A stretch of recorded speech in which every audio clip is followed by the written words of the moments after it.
1 2 1 2 1 2. Let's make some noise for the seniors. 1 2 1 2. Oh, you got me? Let's go, Mike. Let's Okay. go, Viking.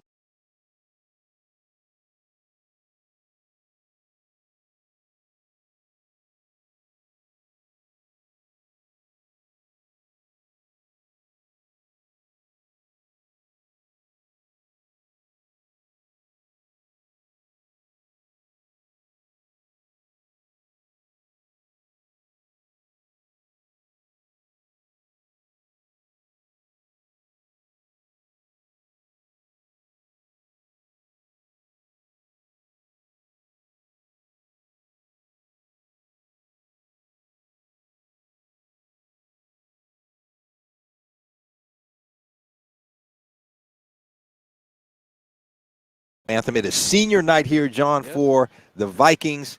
And this is our final regular season game right here on Rainier Avenue Radio. But make sure to keep it tuned because we'll take you all the way to the state championship. And, John, I also want to remind our listeners that make sure to tune in at 5 o'clock on Wednesday for the King County Executive Debate, Dow Constantine and Joe Wynn. And you can hear that right here live on Rainier Avenue Radio.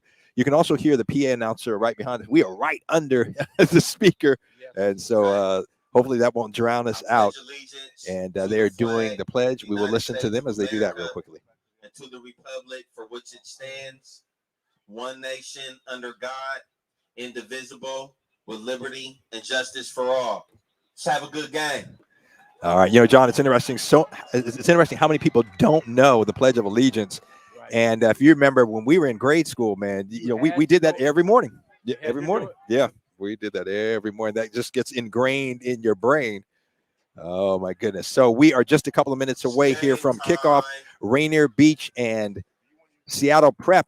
And just from a standings, standpoint, John, you look at in Metro League, you know, you have the I'll call them the leagues or divisions, if you will, but you have the Mountain, the Sound, and the Valley. And the Mountain is the top team. So you got Eastside Catholic, and kind of in this order, Eastside Catholic in league play 5-0, O'Day 4-1, Rainier Beach 2-2, Garfield 2-3, Prep 0-3, and Ballard 0-4. And I think for both Beach and Prep, those don't 3-3 all CDA. And I don't think their records reflect how good they are. And so within the Mountain division, if you will, those are the records. And Eastside Catholic is on top, then O'Day. RB is number 3, Garfield, Prep, and Ballard. And keep in mind that the Metro League, I believe, places 8 or 9 teams into the state playoffs. And so, all of these teams should, these two teams should be in the postseason. Rainier Beach will be kicking off. Rainier Beach in the all blue, the blue jerseys, helmets, and pants. And then Seattle Prep in all the white. If you're watching, look from left to right. Rainier Beach should be going left to right. Seattle Prep will be going right to left. And you said this is senior day? I guess then that means I'm good too, right? I'm a senior. Well, senior of sorts. Oh, I'm the senior member. Yeah, you are a senior citizen. Huh? You know, it's funny. I told somebody that I said, I feel like I can't stop the aging process. I'm aging, but I don't feel old, and I'm not old. And hopefully, we'll continue to be young of mind of thought, but definitely aging. We'll approach a big number next year, John. Yeah, I know. Ooh, I got it coming. Yeah, I got it coming. 6-0, my brother. My goodness, that is crazy. I got the mic right yeah. So if you just tuned in, you're listening to Rainier Avenue Radio's live coverage of Metro League football. We have Rainier Beach and Seattle Prep, and they are battling it out for their standings and to get a shot going into the postseason play. This will be our final regular season game, and then we will keep you posted on what our schedule will look like moving forward. Rainier Beach about to kick it off. And kicking for the Vikings, number 44, Jacob Seau. And the kick, it's a short kick, and whistles blow. Penalty on the play. And let's see what the penalty is. I think it's offside on RB. Yeah, it's Put your thing next to your mouth, John. Got it. Looks like we got a false start. Okay, and John, you hit the nail on the head. Offsides on Rainier Beach. So it will go back to the 35-yard line instead of the 40, and that's where they will kick from. And we are. Yeah. That's a 5-yard penalty. And you know, we talked about this last game that RB played. They lost because they missed 2 extra points, my understanding, and they could have won that game against Eastside Catholic. So, Well, you know, John, we've talked about this. I mean, offense, defense, and special teams. Special teams such an important part. And as I said, when I played for the University of Washington, that was something, Don Jane, we focused on intensely. Here we go. And, so here is the kick from the 35. It is a short kick. Will be fielded at about the 23-yard line. And coming on the right side, he's got some room. That's number 25, Ian Salerno. Very good. And Salerno brings it out across the 40 to about the 41-yard line. So that's where Prep will start out. 42-yard line. Seattle Prep Panther football. Casting this last game. If they've enjoyed our regular season broadcast, go ahead and give us a donation at Rainier Avenue Radio at Venmo. We'd appreciate it, and we'll continue to be bringing you high school football all the way through the championships In December, correct? December 4th. We'll take it all the way down to the T-Dome, correct? Yeah. Yes, indeed. Is it? Yeah. I don't know if it's the T-Dome this year. I know they we'll see. We'll see. Well, here we go. Seattle Prep 1st and 10 on the 42-yard line. We are underway. The Panthers, the Vikings, we're live at the Southeast Athletic Complex, home of the Rainier Beach Vikings. The handoff, and that is Will Floyd. Floyd and nowhere to go. He's met. Oh, yeah. They got much penetration on that last play. And that was number 24, T. Elijah Holloway with the stop. Holloway with the big stop. And so they're going to give maybe a half a yard, John. It'll be 2nd and 9 to go. And the Panthers are no huddle. Yep. One back.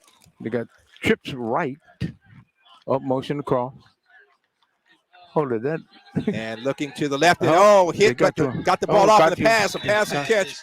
Yeah. And that is number 82, Nick Matthews with the catch. You have a first down across midfield to the Rainier Beach 43-yard line. Hurry up. They're in a hurry up. Yeah, they are in a hurry up. That's a first down by Seattle Prep. Triple right again. Single back. And so the handoff, and that is Ishmael Pressner on the right side. He Breaks a tackle, cuts it up. Oh, my God. And then he's going to be gang tackled at about the 37-yard line. So a pickup of about 6 yards for the for the Panthers, not the Vikings. Panthers. They're in a very hurry-up mode. Yes, they are. They got Seattle Prep running the double wide out. And quarterback Braden Smith looking to his left now, scrambling to his right. He's got some wheels, and he's going to get it back maybe to the line of scrimmage. A lot of pressure there. So Rainier Beach so far, John, getting a lot of pressure up front on Braden Smith as he's back in the pocket. Now, if it was any other kid, they'd be caught. Braden Smith has got a lot of wheels. He's got some wheels on. He's a phenomenal athlete. Yeah. So 3rd and 5 to go. Give this to. And Braden Smith with 2 receivers to his left. Looking the handoff. No, Braden Smith keeps it, but right there and trying to make the stop. Oh, my goodness. Scott Trey Humphreys. And boy, I tell you what, 4, 5, 6. Scott Trey Humphrey is there along with T. Elijah Holloway, and Braden Smith's going to be stopped way back at midfield. So that'll make it 4th down, John, I believe, if I'm not mistaken. 4th and about 17 to go. Pretty close to 17. Oh, they brought 7 guys. I mean, they did max pressure on that one. About to get that ball. Well, Scott Trey Humphrey got back there and applied the pressure, and then he got some help, and Braden Smith couldn't get away. So Rainier Beach did a great job of getting pressure on the quarterback. Oh, delay a game, I think. So deep for Rainier Beach, Namir Robinson, and I believe that is Shockey Davis back there as well with him. So both of those guys can go.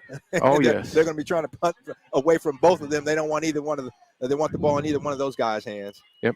So delay of game, it looks like, waiting on the call from the referee. So just joined us, 9:42 to go in the first quarter, no score. Seattle Prep just with their first offensive series got a first down, and then Rainier Beach a couple of stops and a sack, and it is 4th and long. And the referee's at the line. There was a call, but the ball hasn't moved, so we're not sure what's going on here.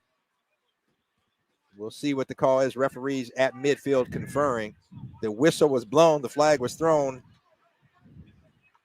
And, John, I'm not sure if they know what the call. Now it looks like they're marking it off against Rainier Beach. And it's going to go 10, 15 yards. Unsportsmanlike? That's the only thing it could be. That was a 15-yard penalty. And now that he's moving the ball up 16 yards almost. Actually, that's 16 yards, not 15. Don't ask me because I don't know what that was not. The ball was at 15 midfield, yards. so we're not sure what the call is. The referees have not given us, but it went against Rainier Beach. And so instead of 4th and 17, it now looks like it's about 4th and 1, really. Yep. 4th and 18. With an extra yard. So now, obviously, Seattle Prep will go for Braden Smith, 2 receivers to his right, 2 to his left. Double wide, yes. 1 setback. And it looks like they're trying to draw Rainier Beach offside. Now Braden Smith looking to the sideline. Now we've got receivers switching and Prep, and that's going to be a delay of game. Yeah, Prep, a lot of confusion there. Delay of game. So a lot of confusion there for Seattle Prep. There was that's illegal substitution. And now the referee sliding the ball back closer to the 35-yard line, John.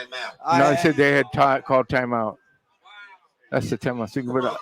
Okay. So they're giving them a timeout before the delay of game. And Nate Robinson sitting in front of us, you can hear him. He is not happy with the call. But they give Seattle Prep the timeout. So it'll be 4th and just under 2 yards to go.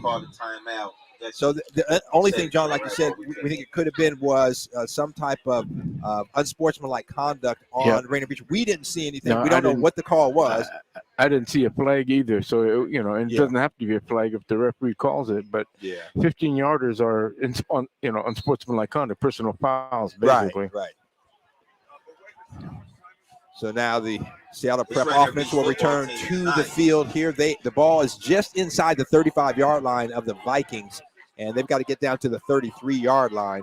So 4th down, and now Prep, 2 receivers split wide to the right, single back. Double right. And Braden Smith looks a quick pass over the middle. He's got an open receiver, and it's going to be a 1st down. And that was the number 88, Jack Belling, one of the captains, along with Braden Smith and Austin Hartnell. They're running a no-huddle offense. Quick slant. And the handoff. That is Ishmael Pessner. And Pessner over the right side. He's got about 5 yards. Yeah, about 5 yards. He made it around. There's no contain on that side. And so, again, Seattle Prep running the no-huddle offense going right to the line. So that puts a lot of pressure on the defense. Yep. Braden Smith now 3 receivers on the wide side of the field looking to that side. He's got a receiver, and he's got Belling again. Belling breaks a tackle, and Belling breaks another tackle in for the touchdown. Yeah. 17 yards, Smith to Belling, touchdown, Seattle Prep. Yeah, he kicked through that last tackle, and it's just a simple underneath pattern. Just threw it underneath, had 2 receivers on that side. And so Braden Smith to Jack Belling. The senior Jack. 17-yard touchdown. And again, that aided by a kind of a mystery unsportsmanlike call on a 4th and 17. And Seattle Prep takes advantage of the penalty, and they punch it in. The extra point, the kick is up. And good. The field goal and it is good. So with 8:39 left to go in the first quarter, Seattle Prep strikes first. They lead it 7-0. We're live at Rainier Beach High School, or also known as the Southeast Athletic Complex. Rick Dupree along with John Yasutaki. We're here live on Rainier Avenue Radio. And if you're just listening, you can watch the game as well. Go to either YouTube, Facebook, or Twitch, and go to the Rainier Avenue Radio page, and you will be able to see the stream of the game. Yep. Tony B, the man, the myth, the legend himself, is on the camera. And one of our interns, Vanessa, she will be on the camera as well, maybe doing a few interviews. So we have the team here, Daniel B behind the scenes. That's okay. The Beach Boys getting ready. They're going to get out there and get some points on the board. We are right under the PA system, so. Yes, we are. You can hear it loud and clear. It's a nice crowd, too, for a kind of overcast but rainy also day. A little bit of breeze in the air. Yeah, it's been raining, but I was looking at the forecast, and for the next couple of hours, fingers crossed, it's supposed to be dry and maybe raining a little bit later. So let's hope that holds true. And the referees allow the kids to play, and it's not. They're not controlling the game, but the kids are out there playing. So 8:39 left to go in quarter number one. Seattle Prep leading Rainier Beach by a score of 7-0. We're live at the Southeast Athletic Complex, home of the Rainier Beach Vikings. And Seattle Prep about to kick it off. Here goes the kick. And it's going to be fielded at about the 6-yard line. There's a cut. Good stiff arm. Still on And his feet. here Robinson takes it out to about the 15, 16-yard line. So not a lot of room there. He was looking for somewhere to go. Yeah, but like I said, no matter where he is on the field, you hold your breath because he can make it happen anywhere on the field. Yeah, no doubt about that, John. He is dangerous. You don't want the ball in his hands if you're Seattle Prep. Yep. So the Vikings take over 1st and 10, their first offensive possession on the 16-yard line. 8:28 left to play here in quarter number one. Vikings to the line. They're in the spread. You got the one setback. Quarterback chance. Gaudiz has got. He hands it off. It's a good cut. Nice run. And I believe that He's is on. Elijah Holloway. He's got some room. It's off to the races. He could go all the way, John, down the sideline. He's going. It's a foot race. He's got one Oh, man good beat. block. It's a good block. That's a good block. Oh, but he didn't use the block. He didn't use the block. That was a good block. Oh, Elijah Holloway takes it all the way down First play of inside the game. 20-yard line. Play, though. No, Now I see look some at. yellow laundry on the field. I'm looking to see. I don't see a flag on the field, but it looks like it's coming back. We not the game, Rob. Oh, I Looks see a like flag that. right at the Right back. 50-yard line. Oh, man, I tell you what, Elijah Holloway broke a couple of tackles off the right side, and now the refs are confirmed. We'll see what the call is. Pick the flag So, up. again, you know, in Pick the flag Metro up. League Ain't no and- holding. in high school football, what Pick the happens is flag it's up. from the spot of the foul. So Right. if it Looking like big laundry happened on at about the field. 50-yard line where the flag went down, it's still going to be a first down. right. But it's going to take away a big gainer, which was inside the 15-yard line down to about the 14-yard Pick line. up the flag, And Rob. Elijah Holloway, Stop he cheating. got a block, and what he needed to do, John, was slow Cut down and cut cheating. inside, Right, and right. he kept going. So the referees, What? what they're saying now, they're trying to say that there's Looks a like a block in hold. the back on the So there's Vikings. two things that referees are indicating there was a hold, number one.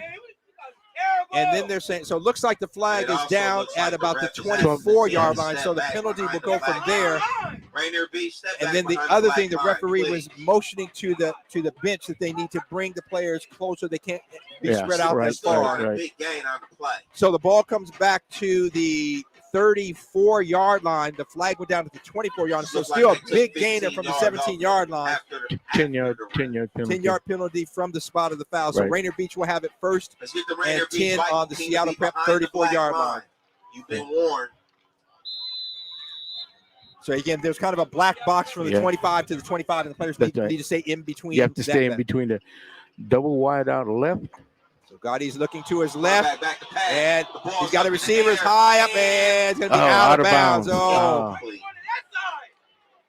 he had a receiver he was looking for. I believe that was Ellis Bronca, and just a little bit out of bounds. And now the referees. That's, Okay, nothing. I was saying That's they're a- blowing the whistle, but everything is okay. So it'll be That's second down on the incomplete. Second down. that's about a 40-yard pass in Yeah. the air from where he threw it to the sideline. Yeah, he put some hair under it, that's for sure. And on the right side, you've got the big receiver, Jalen Green, 6'5", and that's a guy, I tell He's you what, your that guy. high. You got And- a slot. And he's being Left. guarded by Braden Smith. Now, Braden Smith can get up in the air, but Braden Smith stands about 6 feet. Rainier So Beach giving back. up about 5 inches. That's hand off to Elijah right there Holloway with the off the ball. left Nice side, hole. cutting back in the middle, Good hole. 8 yards. across the 30, and he's going to be close to a first down, about 3 yards shy of it. So, He it'll made be- a nice cut into the hole. so they spot the ball actually at the 34-yard line, so it'll be about a 5.5-yard pickup. Got a hurt player out And there. T. Elijah Holloway down. So we're going to have a timeout on the field. T. Elijah Holloway out there moving that ball. We'll He's see a what the senior, call 5 is. foot 11. Or see what the, I didn't- hopefully nothing, not a call, I I should know. say. See what the injuries. He's up on his feet. It And might be a cramp. yeah, kind of, he's kind of jogging off. So looks like Clap it nothing up for that serious. player running off the field. Good to So see that's what that. you like to see. Yeah. So again, they're going to give him a 5-yard pickup on the carry down to the 29-yard line. It looks like, John. So it'll be 3rd and 5 to go. They got to get down all the way down to the 24. Yeah. He made a nice cut into the line of scrimmage, and because Prep slid down, they were going to cut him off and running around the corner, so he made a cut right up to the middle. Yeah, he got the ball off the left side and cut up the middle. Cut in the middle. Nice play.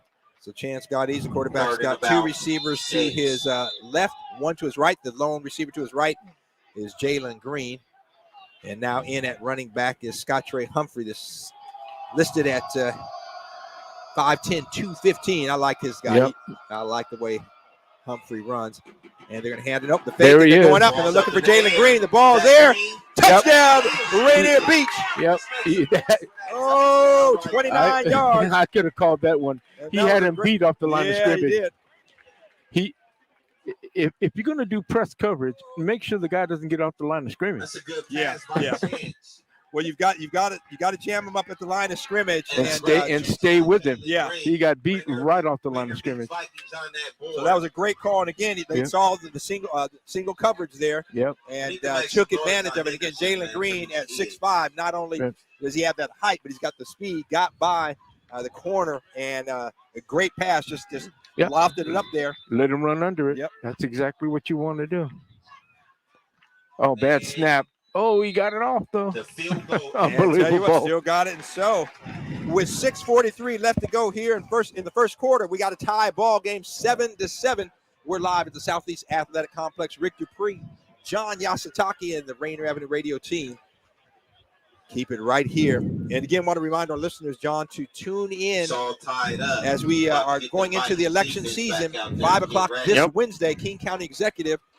For the King County Executive race, and we will have Dow Constantine, the incumbent, and Joe Wynn, and they will be the challenger. Yep, and they will be debating and having conversation on Rainier Avenue Radio. So make sure to tune in for that. So 6:43 left to go here in quarter number 1. We've got a tie ball game, 7-7. And, John, looks like we're going to have some offense going on if these first 2 drives are any indication. Well, it's going to be kind of a mixed bag there, Rick. In between the penalties, there is a ball game. Yeah. Well, let's hope that the referees let them play. Can the crowd hear me on the mic? Well, you're right there.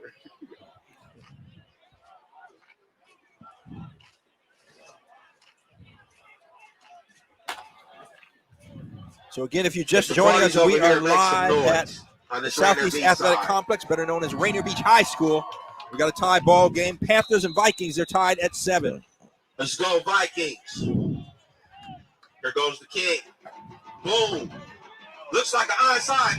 Oh. Big hit. And a scramble for the ball, and I believe was covered by Seattle Prep. The Panthers got on it, but I tell you what, it was Jamil Duncan with the big hit. Almost, young man, almost. Well, it just bounced a little too high, or else Rainier Beach would have got that ball. Line up now. Line up, get ready. So Seattle Prep will take over at the 48-yard line, close to midfield. Let's see if they run that hurry up offense that they were running that first part of this quarter. We've seen a lot of that in prep football. Yep. You know, and the no huddle and calling the plays, having a couple plays. So Braden Smith's got looks like 4 receivers. They got his empty backfield. Yeah, 4 receivers to his right, which is the short side of the field, and then lone receiver on the left side. And you got maybe a mismatch here. Is a big Jack Velling. Velling stands 6'5" as well. They're looking for it and doing the same thing. Velling, he's got it. Oh, Velling's gonna take it in. And no call yet. There's a flag on the 16-yard line. Boy, Smith just laid it up there, and Velling, John, I saw that coming as a single coverage. You saw it coming. They didn't indicate if it was a touchdown. Velling got hit. It looked like he got the pylon and looked like it was a score, but I believe, regardless, they didn't give us an indication there. It's going to come back. Back. I think it might be offensive pass interference. Well, there's a flag on the 16-yard line. So yeah, there was some contact there. Right. They may be calling that on Velling. It's going back.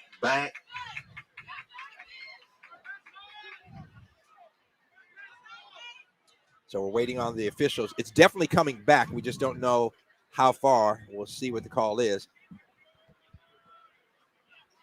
So pass interference. It looks like pass interference on the offense. Yep, pushed off. So that's going to come all the way back. That's That is gonna not cost from the 15 spot of the yards. foul, John. That will be From the line of scrimmage and going back. back. Right, Go it's not back a spot foul. Yep. So that should go back 10 yards. Nope, that's a 15-yarder. Yep, 15. All right, so that's going to make it 1st and 25. Ball goes back to the 33-yard line of Seattle Prep. So I tell you what, though, but that is a play that I would look to exploit. They're coming back same single lineup. coverage, but it looks like the safety wasn't. They're going to have to spread the safeties out. They run safety's too high gotta see safeties. that. Yeah. They've got the Caleb Presley out on Velling at 6 feet, so kind of a mismatch there, giving up 5 inches. So Velling alone, single coverage on the wide side of the field. Seattle Prep back in shotgun. 1st and 25 for the Panthers. And I'd spread the safeties more. Cover, spread them out on the field. they've got to get. They're a little bit too close. I mean, the safeties are only about 10 yards off the ball, And they're if towards that. the hash, and they're inside the hash. Yeah, they're actually about 8 yards off the ball. At least on the side where Velling, and they're looking Velling stop and go, The but ball's up. Braden Catches Smith it. over the middle. That was a good pass. And running a post pattern. Yep, And post. that was completed to Nick Matthews right out to about midfield. Now they're going to give it about the 40. Let's see where they mark it, 48, 47-yard line. Yeah. They got to get to the 42 or for first down. So That a was good 19 first down yards on play. that play. And so 2nd and they were 6. looking at Velling, and then Braden Smith looked away to the other side and got his receiver running a quick slant pattern. Now he's looking for Velling, throws The it up, ball's up. and little contact. There's a penalty on the Flag play. goes down. There's And on the field. John, looking at it, Laundry on the field. Moves it on. I would call offensive Yeah. pass interference. Let's see what the call is. Velling kind of pushed off there. Penalties on. There was a lot of contact on Yeah. that side. But, the thing is, the ball, it was uncatchable, so Right. I might not have thrown the flag if I were an The- official. Let's see what the call is going to be.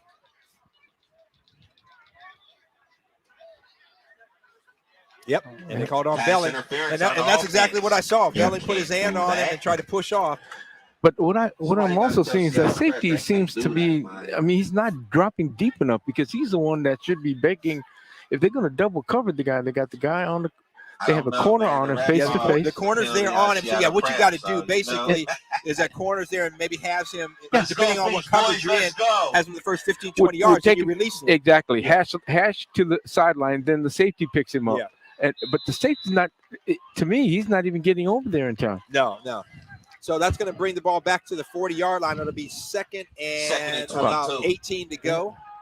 The ball And the fake, is getting Smith put in looking the to air his right again. The ball's in side, the air. and Oh, That's that looking was like good defense coverage. out Good there. coverage. And now There's late penalty flag. on the play. Coverage was Who's the Amir penalty Cornett, on? and I think they may call him. Laundry on the But I field. tell you what, Cornett was there. If they call anything, John, it's because he didn't look back. But Cornett was running with Right. the receiver. No, he was right with the receiver. Little contact, but it was the receiver was running into him.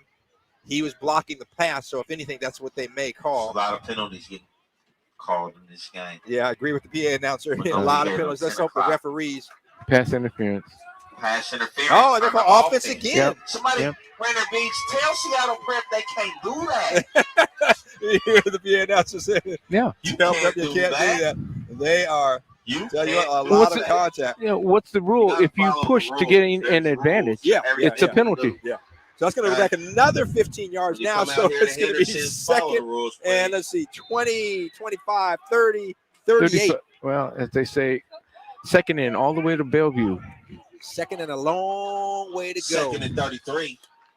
The ball, the quarterback scrambling. He's moving. Braden Smith looking The to the ball's right, in got the a air. receiver, and Velling's got it, Yeah. and he's going to That- bring. He's going to. I remember in high school, you That's only got to get one complete foot down. pass. So Yeah. Velling is going to pull it down at about the 36-yard line. So it'll be third down, It was and positive, still a long way to go. positive yards, but I mean, still, you had about 30 yards to go. Yeah, I mean, you throw an 8-yard pass. I don't know.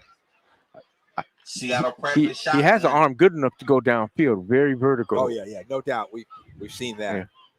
So Braden Smith calling, And it Scott should- Trey's getting real they got close 4 to the right, sack. 4 on the right side. There looking he to is. his right. Scott He's got a Trey with receiver, the short big pass, hit. And and the pass is Incomplete. yep, I believe it was knocked Wow, out. So that's a good big coverage Scott there Trey by right there. Rainier Beach. Let's make some noise. And I Make some believe, noise, if I'm not Rainier Beach, mistaken, for that John, that was number defense. 44, Jacob Seau, on the coverage there, knocking it away. Yep. So that will make it a fourth down. again, the question I have is, you got 20 plus yards to go. Why are you throwing an 8-yard pass? I mean, he has an arm. Yeah. And he has enough protection to get that ball It's out. looking like And they had 4 receivers on that side. Yeah. Fourth and a long one. And they haven't Rainier changed Beach the about to box. get The that box still ball. says 3rd down, but it should be 4th down. And it's an incomplete pass, Yeah, but the it's clock incomplete. is still running. So we've got some challenges Third going on down. here. It So they're should. saying 3rd down, Yeah. but it should be 4th because the 2 There it is. pass They interference plays came right. on a second, and now they changed it 4th down. Okay. Right. So 4th and a long way to go, but it looks like Prep is going to go for it. Braden That over Smith. there says 4th down. So Braden Smith now he's going back and he'll do the kick. Oh, high snap! It's over his head. And here comes Scott Trey, and he misses him. And Smith's he's got trying to it. throw the ball. What's he gonna do? And looking, and he's going to be. Oh, Throws no. it, and that's a grounding. And Braden Smith took a shot on the sideline, and he is that didn't down. work out for Seattle Prep too well. Rainier Beach ball. So Tough Let's kid. and he's go, up. He's Vikings. okay. Let's go, Vikings. And so now the referee throws a late flag, and I don't know if it's because there's some words from the Rainier Beach sideline. What? Boy, I tell you what, right There's a now, John, penalty the on the field, referees but are the penalty's controlling, gonna be on Seattle not in a Prep positive will way, look this bad. game. Yeah. It'd be nice to see them Seattle back Prep off and let the can't do kids that. play. So now the official talking to the Rainier Beach coach. Intentional grounding. Okay, on intentional Seattle grounding. Prep. Okay. They're Ineligible. gonna lose the ball. Yeah. Rainier Well, Beach is gonna get yeah. the ball. Okay. So No, it was No, intentional grounding Yeah. because it didn't cross the line of scrimmage. Right. Rainier Beach getting the ball. and there was no Looks like receiver there. Right. the It was just a 24 late yard flag line. on that. Yep. So Lost it down. well, and it was 4th down anyway. So it was a Yeah. turnover on Yeah. downs. Rainier Beach now will take over at the 26-yard line of Seattle Prep. 3:45 left to go here in the first quarter. Tie ball game 7-7. We're live at the Southeast Athletic Complex, home of the Rainier Beach Vikings, and the Vikings with the ball in striking distance, John. And one of the longest quarters we've ever experienced. Right, here they go. Yeah. Isn't that the truth? Green in motion. There's that guy Green. And so There the he goes. handoff Oh, has nice got run. Trey Oh. Humphrey off the right side across the 25 to about the 24. So give him maybe 3 yards. Let's see where they spot it. They're spotting it in between the 25 and the nose of the football on the 24-yard line. You know, these guys are so quick. Rainier Beach running backs are so quick. If you just stay on your block a millisecond or more, you're going to give your back a chance to run. These kids, I mean, Robinson and these other kids, man, they are so quick and they make good cuts. Yeah, they really Really good. They're really quick, agile running backs. So just get your body on top of the other guy. You know, just give him some space.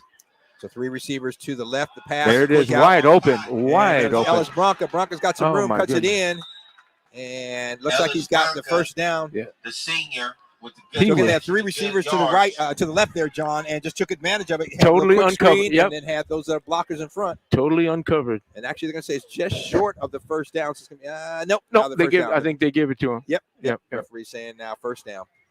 So the ball is on the, looks like the 16-yard line. That was a good play. You get them conscious of the outside, they start spreading out, and you start running in between the tackles. Yep. So 1st and 10 for the Vikings at the 16-yard line. The handoff, and not a lot of room to Elijah Holloway. And good defense there coming in by Seattle Prep. Yeah. A number of players there making the stop. Penetration. They got in.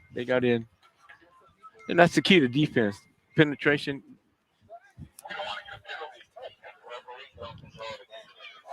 So we've got 2nd and 10, no gain on the play.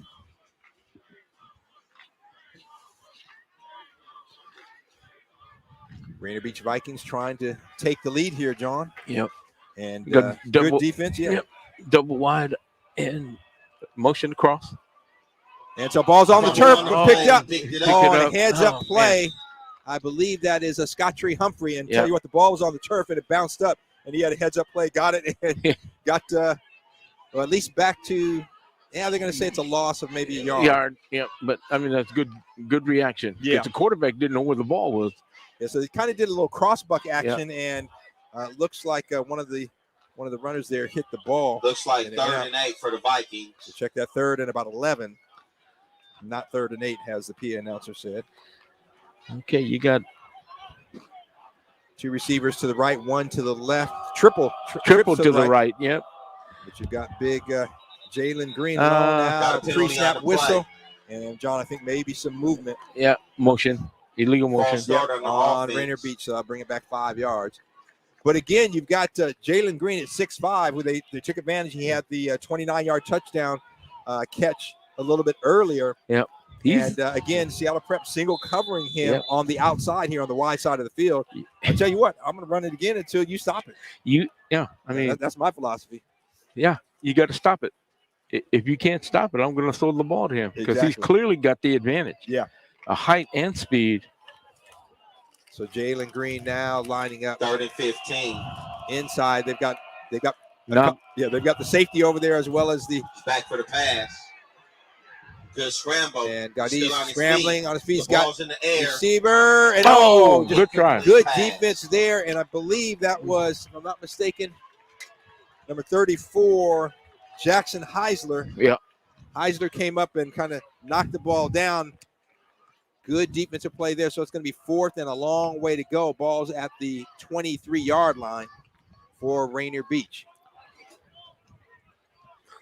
Well, he did a good job. He's scrambling around. I thought he was going to just keep it and run it, but he stopped and threw the ball, and actually he was pretty good on target. Moving right, throwing right. Chance Gaudi's the quarterback and saw his receiver there, just not able to pull it in, incomplete. So 4th down and about 18 to go. Trips right. 4th and long. Oh, And some movement, and that's the big guy there, But I think Josh- Joshua on the Connolly field. Jr. But let's see, there's some movement on the defensive side it as could have been well. encroachment too. We'll see. And, Yeah, that's what they encroachment. did. They called it. Yep. You're right. So Offside movement on on the Seattle defensive Prep. side first. So that'll give Rainier Beach 5 of those yards back. 5 Still yards for 4th Rainier down. Beach. But now to be 4th down and about 12 to go. They've got to get all the way down, John, I believe, to about this 7-yard line for the first down. And if they don't get it, at least if they move the ball closer to the 4th goal and line, it 12, puts Rainier Seattle Beach. Prep in the hole. Yeah, deep. No, it's inside the 20 already. So, yeah, Yep. Prep will definitely be in the hole. So 3 receivers to the right. And single coverage here on Jalen Green. I'm going there. No safety over there. Oh, and he backed off too. Back to pass. And There that's it where is. he's looking. Oh, and I think Oh. miscommunication. Yeah, Yeah. Jalen Green Incomplete. cut it off. Yeah. And Gaudi's thought he was going to the corner there. So miscommunication. So to be a turnover on downs, Seattle Prep will take over. Looks like 15 seconds left to go here in the first quarter. And we've got a tie ball game 7-7 here. We're live at the Southeast Athletic Complex. Rick Dupree, John Yasutaki, Tony B, Vanessa, and Daniel B. We got the whole team here. A lot of B's. Yeah. And then, of course, Rick D. And John. we call John him Y. No, we just call him J. G. Okay. J. So Seattle the Prep Panthers ball, take over first first and and 10 on the 17-yard line on their own. So Ball deep on in the their own 18-yard territory. line. And the pass, a little screen. And Oh, some yards. nice. Oh, it's good Oh, hit my coming up. God. Ball's down. Fumble. And let's see what the referees. No, that's I think not they're a saying he was fumble. down. No, Yeah, he they're was saying down. he was down. Oh boy, and I tell you what, Second John He took a Slater hit. took a hit, He took a hit. but he was down before the ball came out. They got So gain- triple. Gain of about 3 yards. Yeah, triple right. They're gonna have to call timeout. Yeah, I That's the end of the think quarter. That's End the of the end of quarter. in the quarter. First quarter. So they're triple right. They're spreading out now. They're. Tie game 7-7. I think they've decided they're gonna try to throw the ball downfield. Well, they haven't run the ball much, but their running game is, they've got to see if they can get that going. Right now, we're going to throw it to Daniel and an update on some scores and what else is going on.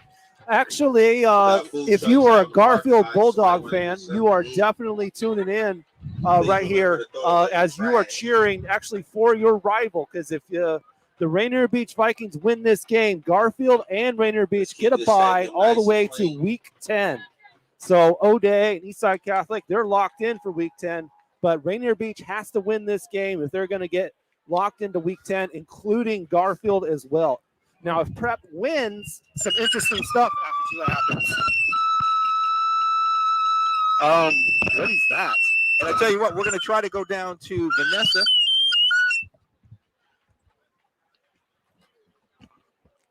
So, okay, I think we got her. I think we have her, but we don't have an audio.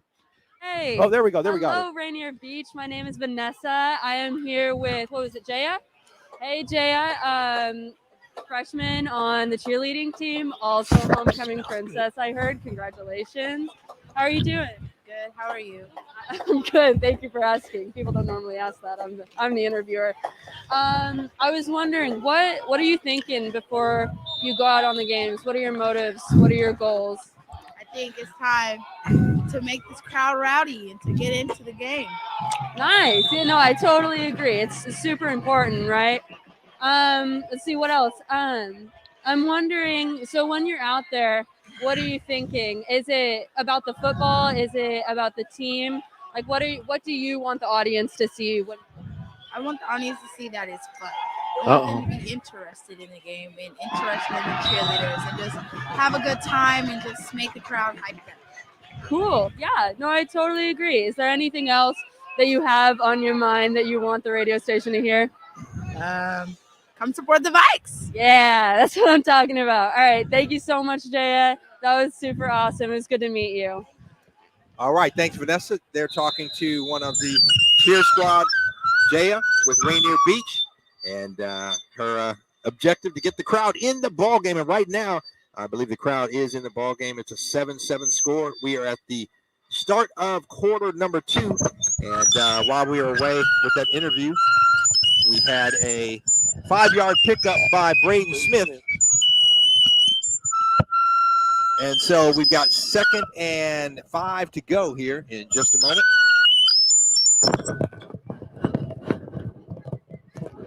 We got a And a timeout on the field, John. And so we are about ready to go here. And we apologize, having some technical difficulties here. We'll get that worked out. Tell you, Steph, we are here under the tents. It is cold and not wet, so we're okay for now. Let's hope we can hold that rain off. If the referees will let them play, we won't be here all night. That was actually a very long quarter, Yeah, Rick. yeah, it really was. So we're at the start of the second quarter. The ball's on the 35-yard line for Seattle Prep. 2nd and 5 to go. Braden Smith now under center, single back now. He backs up into the gun. He's got a receiver to his right, one to his left. Two wide outs, one back. It's going to be a hand. Oh, dump. Smith, and he's got a receiver out. That's number 15, Reed Johnson. And Johnson's going to be across the 40 for the first down. So Reed Johnson, 6'4", 215-pound senior tight end, picks up the first down for the Panthers, and they are back at it. The ball's on the 41-yard line, we're going to call it, their own. And so Smith's going to tuck it, and he's going to go. Slides down, and he went down in a hurry. Oh, yes. He saw a Rainier Beach guy coming up to take his head off, and I believe that was Jamil Bellaford. And Braden Smith said, I don't want any part of that. Thank you. And he slid down a pickup of about 1 yard. The triple right. Oh. Smith's got a receiver. Oh, ball incomplete. bobbled and incomplete. He was looking for Drew Velling, the sophomore brother of Big Jack Velling. So 3rd and 9 to go. Ball's at the 41-yard line. They're in hurry-up mode again. 3rd and 10. And so Braden Smith in the gun. 3 receivers. 2, I should say. Some movement. Yeah. No flag. Braden Smith looking. He's going to air it out. And just over the outstretched arms of his receiver, number 82, Nick Matthews. So that'll make it 4th and a long 9 to go. Man, he has an arm. He didn't even wind that. He didn't even wind up on that one. Braden Smith is, I tell you what, I mean, last year saw him, he was a receiver, and then quarterback was injured. He played quarterback against O'Day and led Seattle Prep to their first win over O'Day since 1980. And is probably even a better basketball player. So he's going to get back, quick kick. It's low, hits the ground at the 30, and handled. And I believe that is Miles Damon, and Damon is going to be caught back all the way back to the 5-yard line. So he wasn't able to break loose on that one. Yeah. So he got it on the run, and the defense was there. And so Rainier Beach is going to take over at their own 5-yard line, deep in their own territory. And you know what? The Vikings have got a couple of very able running backs in Scott Trey Humphrey and in T. Elijah Holloway. And I tell you what, I would tend to have my quarterback under center and hand it off to them, John, and get some yardage, get out of that hole. But we shall see. Right, we shall see. The run. If I control the game, I'm going to do it with the run. I'm going to use up the clock. I'm going to gain field position. Yep. Rainier Beach So ball. Chance first Gaudis and is 10. in the gun. He's got a single running back with him. That's T. Elijah Holloway. He's got two receivers to his right, one to his left. Hands it off to Holloway. Holloway off the right Nice side. cut. There Cuts he it, breaks goes. it loose. Oh, Up the middle, nice. Holloway across the 20-yard line out to close to the 25. So a good run by T. Elijah Holloway. These Rainier Beach running backs make such great cuts into the line of scrimmage. I mean, it's like you don't know where they're going. Once they, So the Vikings in the huddle there. Gaudis has got the play. Now calling it. Now they come out of the huddle. And again, if you want to tune in, go to the Rainier Avenue Radio page, either on Facebook, YouTube, or Twitch. And you can see the stream of the game as well as hear our call of it. Motion. Duke nice. Now the handoff Had to to Elijah throw. Holloway to the right. And He's I still tell going. you what, Yep. good job getting back to the line of scrimmage. And I believe that was for the Panthers, number 48, Miles Schmidt back there with the stop. And number 79, I think it's 74, 79. 79 It looked like there was a lot of space there, and then it shut down real quick. Yep. Because it was almost like a counter motion on that one. It was actually was a counter. So he got about a yard out of it, so it'll be 2nd and 9 to go. 9:39 left to go here in the second quarter, the first half. Tie score, 7-7, Rainier Beach and Seattle Prep. Gaudis now with the receiver, and that's a bad snap. handoff Big up the hole. middle. Scott Trey Humphrey putting my his goodness. shoulder down, and I tell you what, making some guys pay.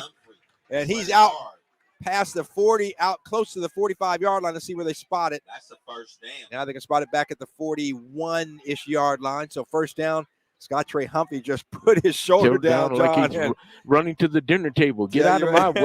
way. He made the defender coming up pay.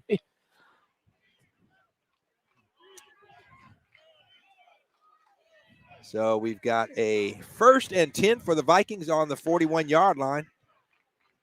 We are Single here back. in the second handoff again. Scott Trey Humphrey off the left side and got a couple of yards. He's going to be brought down. First guy there Looks like you got about 4 is yards at on the that. line of scrimmage was the number 26, 26. Brendan Cannon. Then Cannon helps Humphrey up. Like to see that sportsmanship. This is exactly what I think they should be doing. Yeah, Run keep the ball. Right. Yeah, they've Run got the ball some between the very tackles. able. Not only do they have some very able running backs, but then they've got Everybody in the a stands, nice put on your offensive mask. line. And on that Yeah. left side, the Everybody big guy, put number your 55, mask. is Joshua Connolly Jr., Everybody in the conference, 6'5", 280. mask And up. they're running off that side again. Scott Trey breaks Nice the tackle, cut. cuts Broke it a back up, tackle. and and First across down. midfield, have a first down. That's the first down. So again, John, I think that Coach Corey Sampson listening to you, and we got a player down, Rainier Got a Beach man player out on the down, field. and Well- I believe that is number 44, Jacob Seau.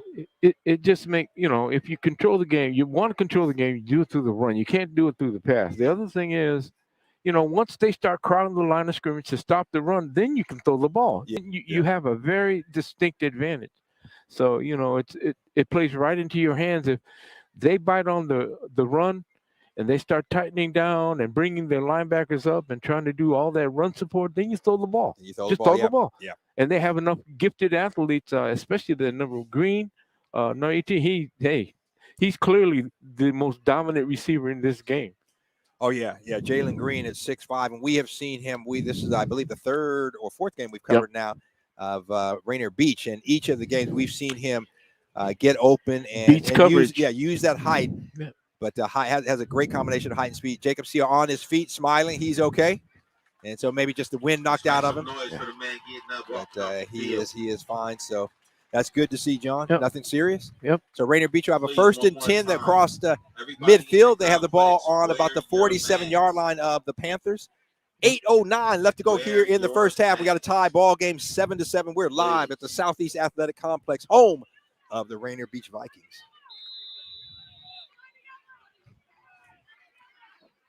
So quarterback Chance Gaudis has got 2 receivers and a slot back to his right, 1 to his left. One setback. Beach back pass. And he's looking, The ball's in the air.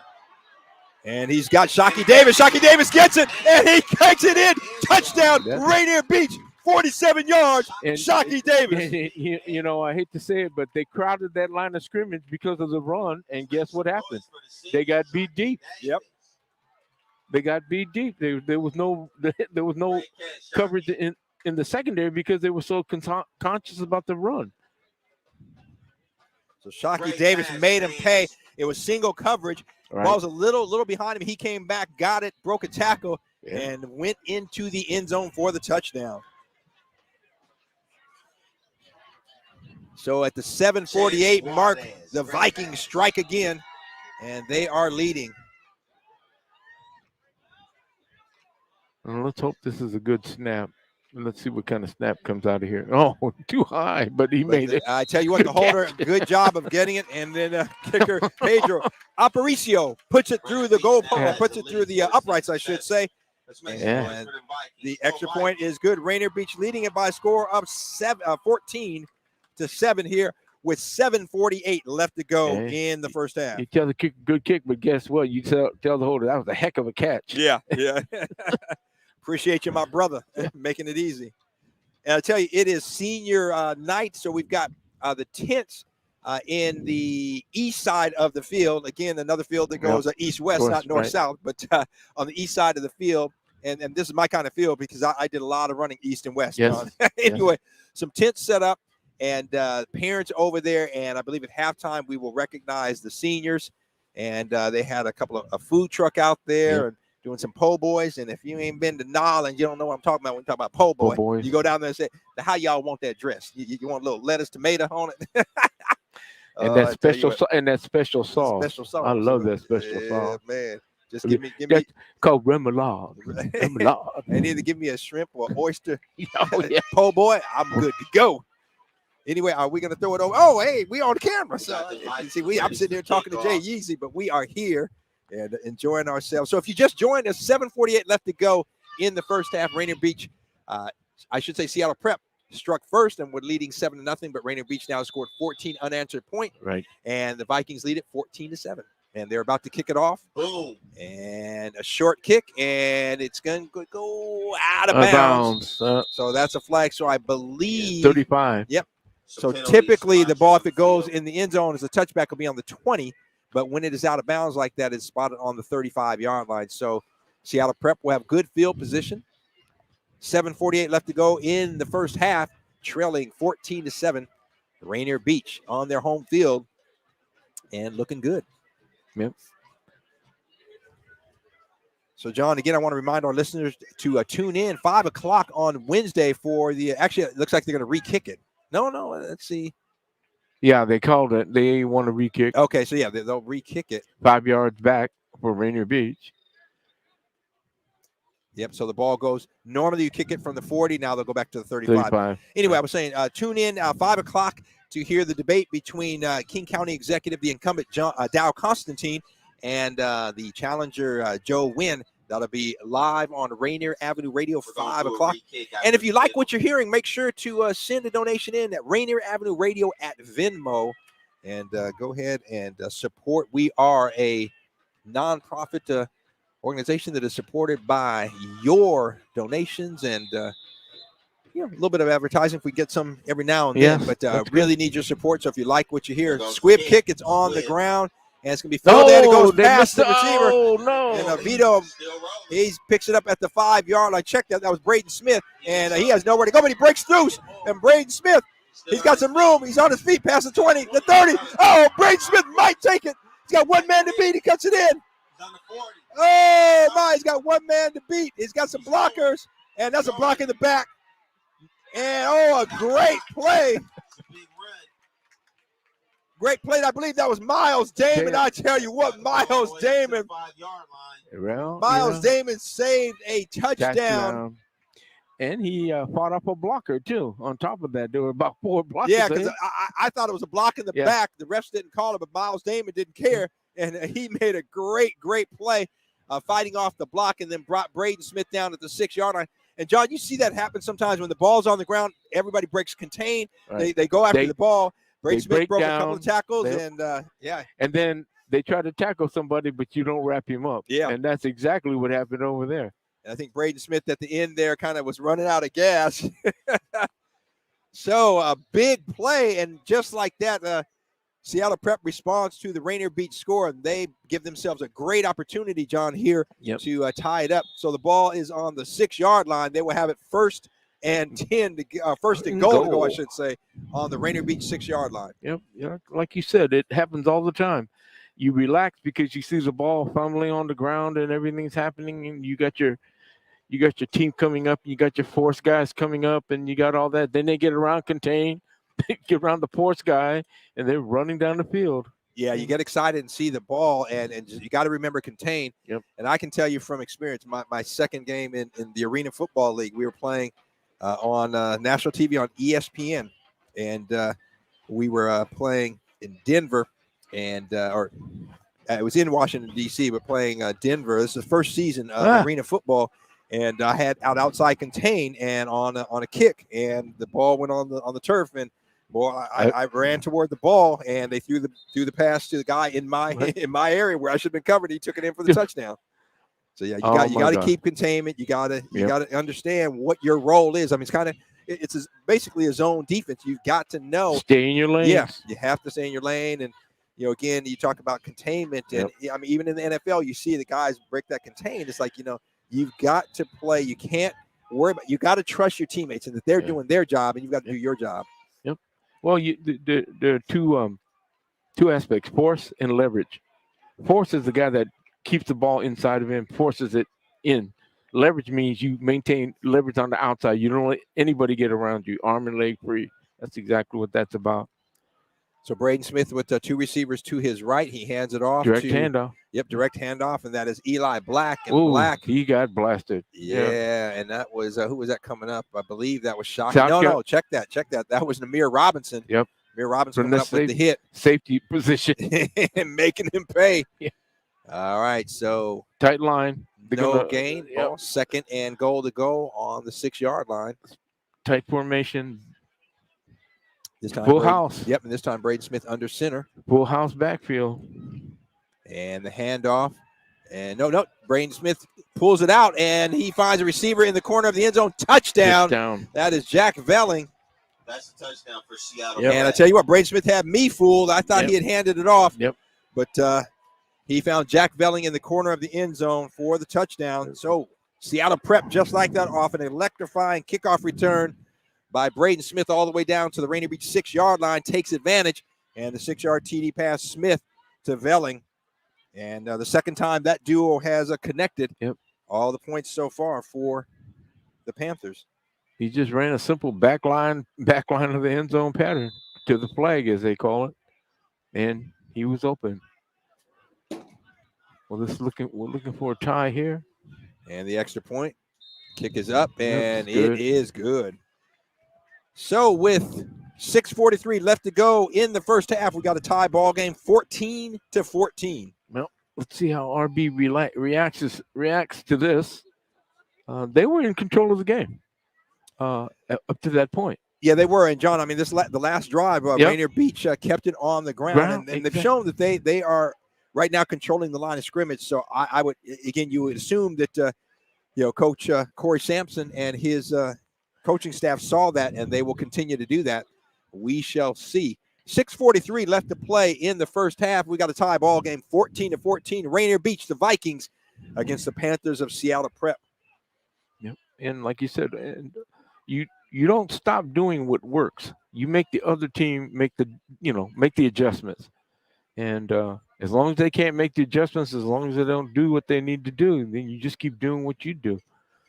Yeah, that's a good point. If they're not going to make the adjustment, then guess what? I'm going to keep doing what I'm doing. Exactly. And again, as you control the line of scrimmage, and again, that was just a kind of a busted play because Rainier Beach defense has contained, for the most part, other than a couple of plays, the Prep offense. So a lot of time left to go here in the first half. Still 6:43 left to play, so Rainier Beach can sustain another drive. But that was a breakdown on special teams. Yep. And we talk about that so often, is that the special teams, you've got to – and a short kick, and it bounces off a Rainier Beach player, but he's there. And they got great field position at the 49.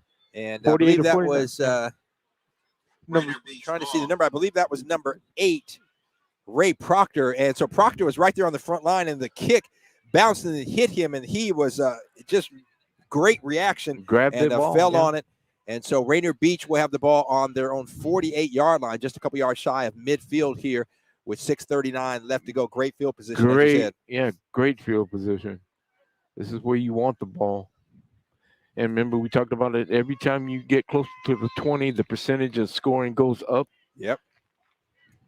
So Rainier Beach wide to the left side of the field is Ellis Bronca and Jalen Green. Two receivers to the left. They're not. And to the right now in motion to fake the handoff and the handoff to Scott Trey Humphrey, but God, nobody fooled there, and No. he is brought down. With the big stop.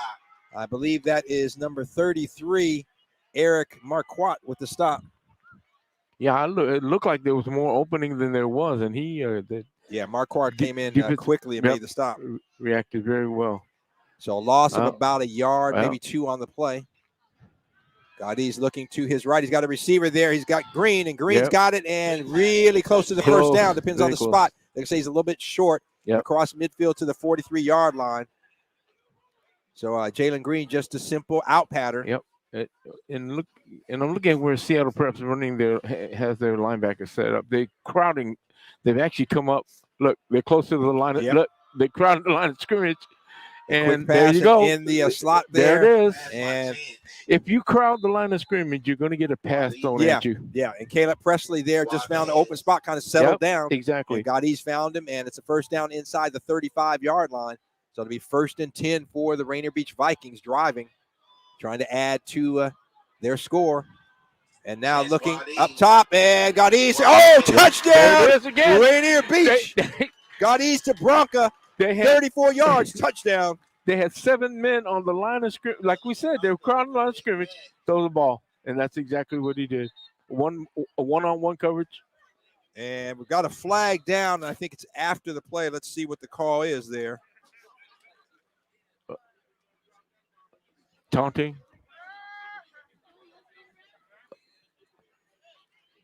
So, and we'll see what they call. But I tell you what, Bronca just got loose, and Goddy's laid it on him and just kind of floated up on the outside shoulder there. Yeah, single coverage. I mean, everyone else was crowded. They had 8 men on the line of scrimmage, so you only have 3 deep. So the referees confirm. I'm trying to see what they're talking to the. So the touchdown is good. Yep. If anything, it's a dead ball foul. Yeah. That's what it was. Dead ball, unsportsmanlike conduct. So it'll be assessed on the kickoff. Right. So the referee just was over talking to the Rainier Beach sideline, let them know, and then he just made that call for us. With the big catch.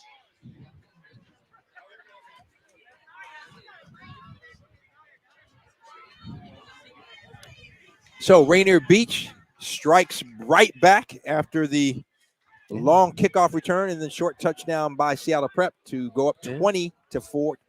And they'll attempt the extra point here, John. Inside 2 minutes. They turned around and scored inside about 2 minutes. Yeah, it was actually about 1:20 because the Seattle Prep score came at 6:43 and Rainier Beach is at 5:21. So, yeah, the extra point kick is up. That's good.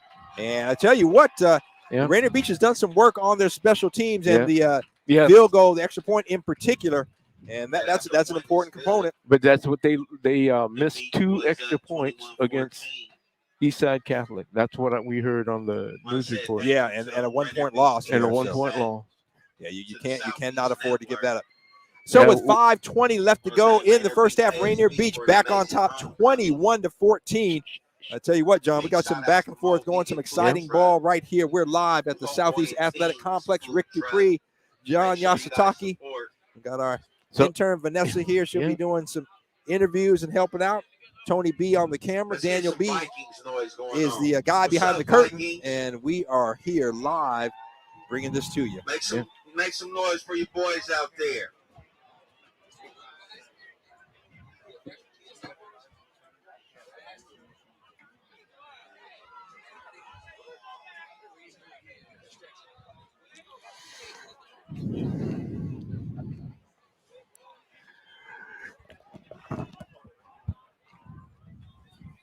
Yeah, so it's so as the team's lining up, so that unsportsmanlike dead ball foul on the Vikings assessed on the kickoff, so they will now kick off from the 25-yard line. Had to move the ball back, and that was after the touchdown. Right. So again, Rainier Beach leading it 21-14, 5:20 left to go here in the first half. Pedro about to put the ball And in they line it air. off. The whistle and the kick. Oh, good And kick. good Good kick. kick. It's going to be fielded at the 29-yard line. And some running room there across midfield. The Beach Boys got him down now. And I believe that was number 25, if I'm not mistaken. That is Ian Salerno. So Salerno, the 5'9", 155-pound wide receiver, is only a sophomore. A return out to the Rainier Beach 44-yard line. So that's where Seattle Prep will have in great field position. Good field position. So we've got 5:20 left to go. The ball just inside the 45-yard line of the Vikings for the Panthers as they start out 1st and 10. Yep, and we talked about that. The science of football has gone to the field position issue, and the better your field position, the better chance you have. Oh, good play. And Smith looking for his receiver there on the left side. Ball fall incomplete. He was looking for Reed Johnson.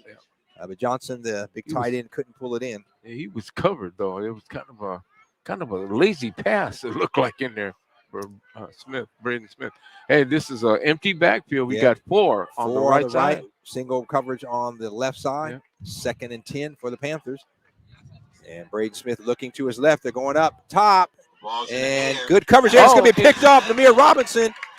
Robinson's got some room. And Robinson looking. He's on the right sideline there. Got a player to beat. Cutting it in, and he's going to be down to inside the 30-yard line. 28-yard line. No flags on the play. Namir Robinson, big interception for the Vikings, and brings it all the way back to the 28-yard line. So the Vikings in business once again. He's got to be one of the most exciting kids we got in the Metro League. I'm telling you, you never know what he's going to do. It's just great. He made a nice run back, too. Great play, and his dad right there calling out, telling him great play. We hear you, Dad. We hear you. We hear you, Dad. Great play by Namir Robinson. So the Vikings take over 1st and 10 on the 28-yard line. He played that perfectly. He trailed it. At that safety position, that's what you want. Yep, he was over there, and there was single coverage, but he was over there and playing in a position where he was able to take advantage of it. The deepest receiver. That's the safety. And now, John, I'm seeing a flag on the field here at the 36-yard line. Let's see what the call is. Personal foul? Oh, God. So after the interception and return, so it's going to come back to midfield, it looks like. And I believe that is Coach Corey Sampson there talking to the referees with the headset, and he's not happy. He's having a discussion with them. What was Rainier Beach ball at the 50-yard line. So Coach Corey Sampson still having a word with the referee, and Rainier Beach will take it over 1st and 10 right at midfield, 4:49 left to go. Senior night at halftime in the first half here. And as you heard over the PA announcer, it is senior night. And so they will have a celebration at halftime. So Chance got ease. They're running that. They're crowding the line of scrimmage. To his over the middle. He's got a receiver, and it's going to be picked off. And he kind of laid it up there. And there for the interception was Jaden Archer. Jaden Archer with the interception for Seattle Prep. So again, Chance Gaudiz kind of just laid it out there. I didn't. Yeah, if he put a little bit more height on it and a little bit more distance, it would have got there. The receiver was open. He was running a deep slant. Yeah, he just. I don't think Gaudiz saw the safety there coming in, and he was able to come in and pick it off. And they only had three deep, and so when that ball was thrown over the middle, he basically you can say he understood it. But I mean, they're crowding the line of scrimmage, Seattle Prep, because they're trying to stop the run. Yeah, that's of paramount interest. Yeah, absolutely, it has to be for their coaching staff and coaching. They've got to stop the run. Yep. Seattle Prep so ball. The Panthers with 4:39 left to go in the first half, trailing 21-14. Braden Smith with two receivers to his right, two to his left, trading turnovers. And do we have a timeout on the field or? Whistle blows, maybe a delay of game. I think so. Game. Yep. So 5-yard penalty. It'll go back to the 28-yard line, 27-yard line, I should say.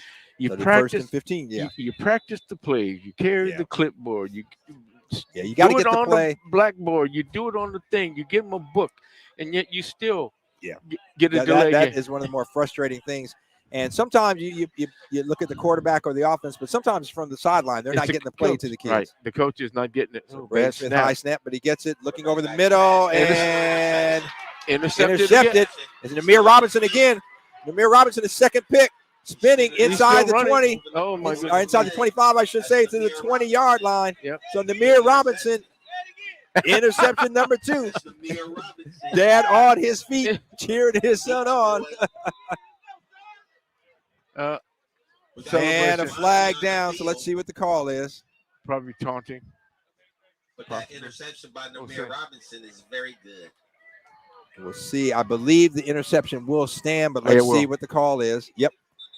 But it's going to go back against now another official coming and blowing the whistle. So let's unsportsmanlike.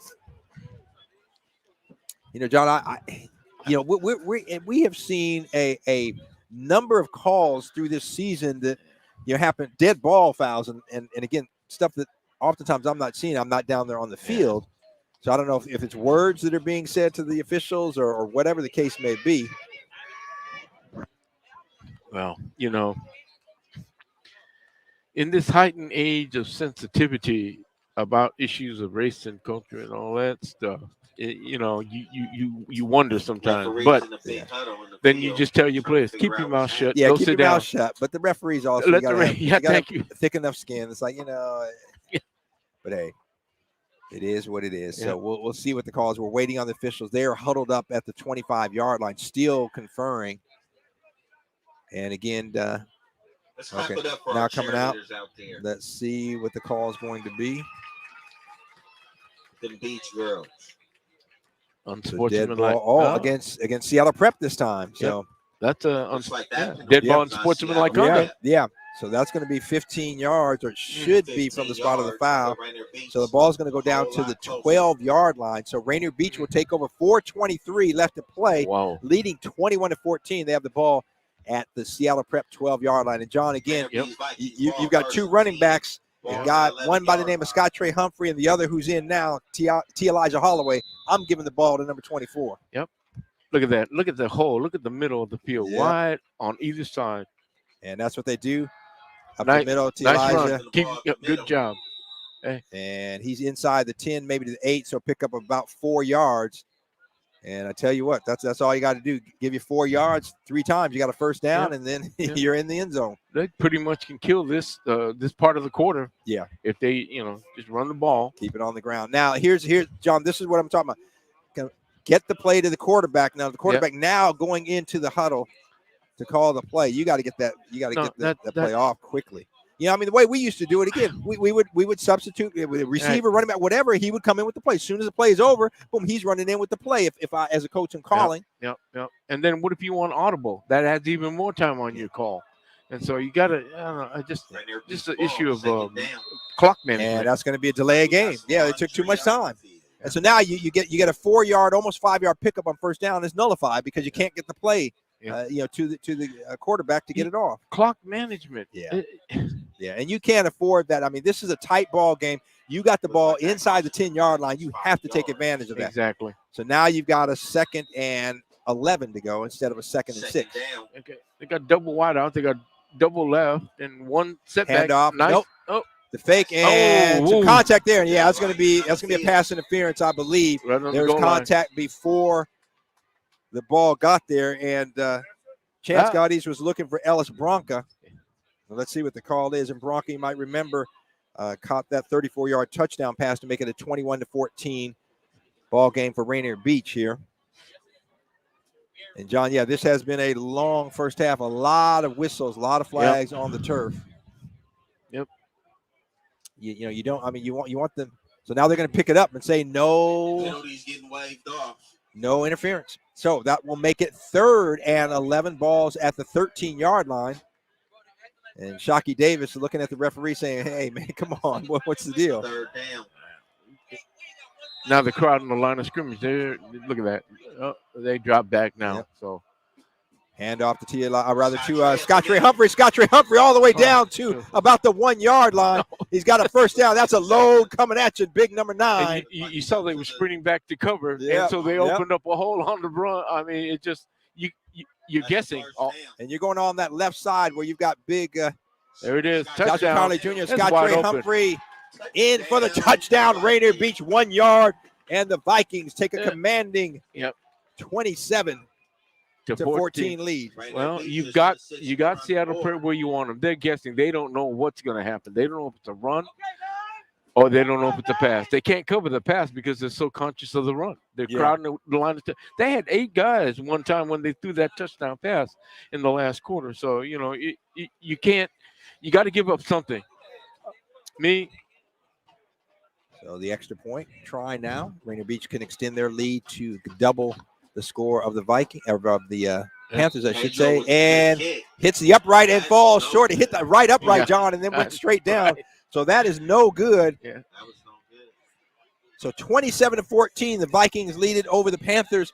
3:01 left to go here in the second quarter. I'm Rick Dupree along with John Yasutaki. We are live at the Southeast Athletic Complex, better known as Rainier Beach High School. Right. As for me, as I was saying, I'm going to run the ball. Yeah. You got to stop the run.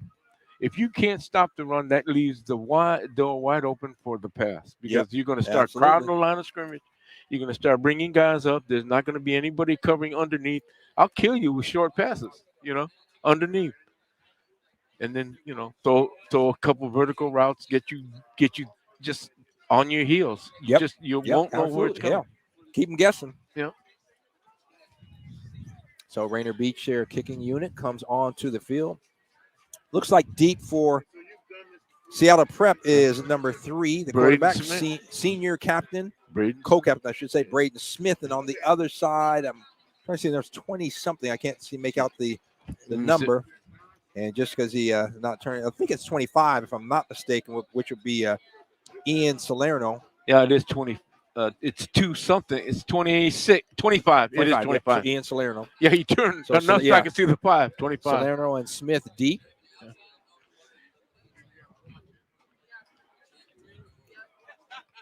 Well, it kind of tells you how important this kickoff return is because you've got your starting quarterback receiving the kickoff. Well, and that shows you what a great an athlete that Braden Smith is. Yep. And as I said, he is equally as good a receiver as he is quarterback. The squib kick and it is fielded at the 29-yard line, nice. and then met at the 35. About 4 or 5 of Rainier Beach Vikings there meeting the ball carrier. That is number 7, Drew Velling. Seattle Prep got the ball on the 35-yard line. So 2:55 left to go here in the first half. Rainier Beach leading by a score of 27 to 14. And you just hope that extra point isn't going to be a factor later on in this game. Again, there we go. Special teams. Special teams, yeah, no doubt. So the Panthers have it 1st and 10 on the 35-yard line. 65 yards to go to get it in the end zone. 2:55 left to go in the half. Braden Smith looking to his right. He's got a receiver wide open on the 40, across the 45, across the midfield, down to the 40, the 35, and finally brought down. And that is a T. Elijah Holloway with the stop.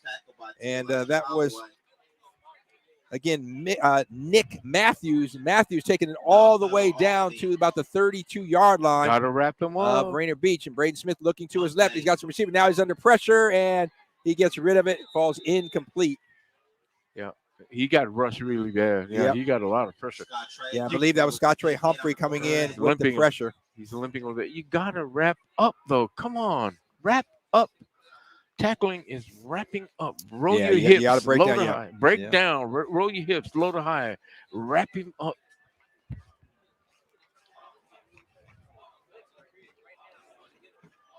So that will make it 2nd and 10. Ball's on the 32-yard line. Braden Smith looking to his left. Got kind of the quick screen. Nobody there.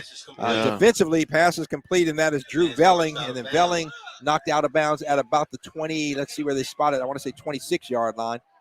If so, that'll be a pickup of about 6-7 yards. There was nobody on him. He was wide open. He was wide open, John. And now I think we've got a timeout on the field. And again, Coach Corey Sampson there having a discussion with the officials. Once again, we want to thank the Rainier So Beach. 2:11 left to play in the first half. Rainier Beach leading is Seattle Prep ASB 27-14, but the home team. Panthers knocking on the Wanna door, thank third Southeast and Network. 4 to go. And the ball is on the Rainier Beach 27-yard yeah. line. We want to thank Mo Vegan Food Truck and Po Boys. So, and John, Tea. while we have a brief timeout in the action, I want to remind our listeners a couple of things. If they like what they're listening to, yes, you. If you like what you're listening to, if you like what you're seeing, please support us. Make a donation at Rainier Avenue Radio at Venmo. You can support what we do here. Also, want to remind you to tune in 5 o'clock this Wednesday for the debate between, debate for the King County executive position, Dow Constantine and Joe Wynn. That'll be right here on Rainier Avenue Radio at 5 p.m. Very important election. Yeah, and then John, we're also trying to pull together. We're not going to let the cat out of the bag yet, but a surprise on Halloween if we can pull it off. So stay tuned for more details. We may surprise you there a little bit here on Rainier Avenue Radio. We always like to have a lot of fun. Okay, so back in action, 3rd and 4 to go for the Panthers. Trips right. Braden Smith looking to his right. He's got right there in the middle, and that's a big tight end, Reed Johnson. And Reed Johnson took down immediately. I think maybe just shy of the first down. Nope. They're moving the flag. Moving the sticks, I should say. So first down on the 20-yard line. He just made it. They're going to throw. Smith and big hit coming up. You saw that coming. Oh my, John! Let me tell you, that was number 5, Caleb Presley. I know. As I'm the receiver, I'm going to say something to Brady. Don't throw the ball to me anymore. Really, come on. Don't throw the ball to me anymore like that. Yeah, man, leave me hanging like that. He was waiting for the ball, and Presley just came up and gave him a shot, no gain, and flag on the. I think you got a legal. It looks like it might be a legal procedure. I think they're moving too soon, unless they call timeout. Yeah, Caleb Presley read that beautifully, John, and came up and timed it right on the money. As soon as the receiver got the ball, he laid it on him. And they're going to say, movement on the offense. So offside on the offense. Yep. So that'll move it back. That'll make it 2nd and 15 now. 1:34 left to go. This will be a big play or a big drive here if Rainier Beach can keep them out of the end zone here. You got a minute and 33. conversely, if Prep can get the ball in the end zone, that'll be a huge momentum shifter for them going into the locker room. Seattle Prep shotgun. Smith looking to his left. He's got Jack Velling there. Velling breaks a tackle. Oh, my goodness. And knocked out of bounds. And it's going to be a first down. Looks like that's a first down. They spot the ball. It looks like around let's see, John. 7 or 8. We'll call it the 8-yard line. So it'll be first to go. 1:14 left to play. Smith to the left again. He's got Velling. Velling, same play, and he's going to be knocked out of bounds inside the 5 to about the 4.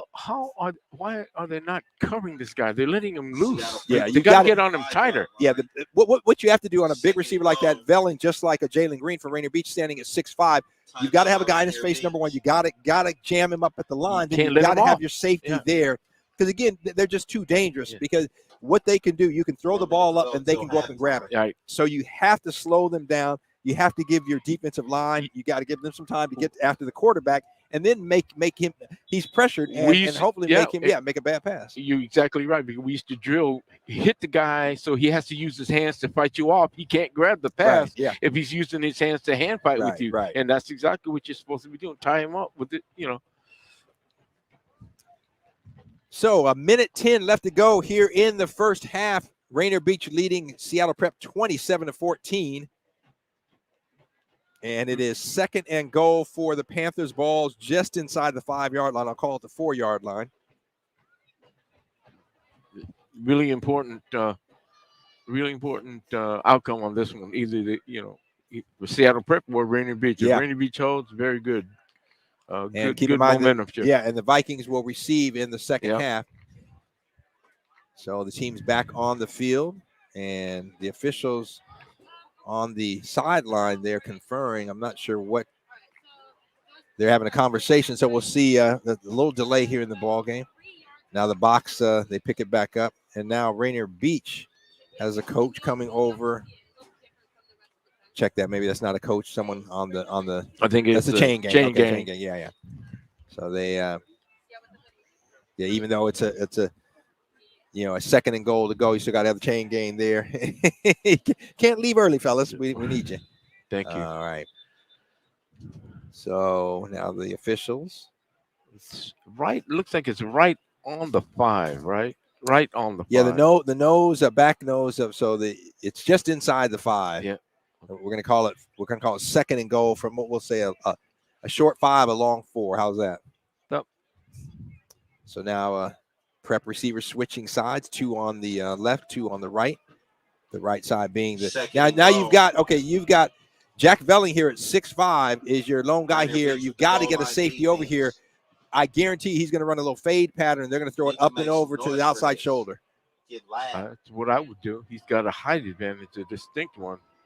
Smith looking, and that's exactly what he does. And over the shoulder, and there's contact there, and they say no contact, incomplete. So good defensive play, but that's exactly what we read it. So that fade, Yeah. so that fade, so that flag, so that fade, so that corner. It's a corner or a flag route. Yep. But and the defensive back there did a good job of jamming him up at the line of scrimmage there, John. And I think that was number 5, Caleb Presley, and jamming the receiver up. Now the run on the left side, and let's see, touchdown. They're going to call it touchdown. Let's see. No, I think it was it might have been motion or something. I mean, Rainier Beach stopped. Yeah, so that was Austin Harnato, and one official signaled touchdown, but now I didn't see a flag, but the refs did stop the play, so I don't know that. Yeah, so we'll see what happens here. They're conferring there, and Braden Smith, I believe, is there talking to the officials as well, trying to find out what's going on. No, it looked like, it's just really funny. Everyone stopped. So one official now coming over to talk to the Seattle Prep coach, which would lead me to believe that they're bringing that back and trying to explain it to him. So Coach Aaron Mall not happy, I'm sure. Yeah, and it could be, John, as you said, it could be they did not allow everybody to get set, and they snapped it before the referees blew the whistle. Oh, wait, they're in conference with Seattle Prep's coach. Hold on.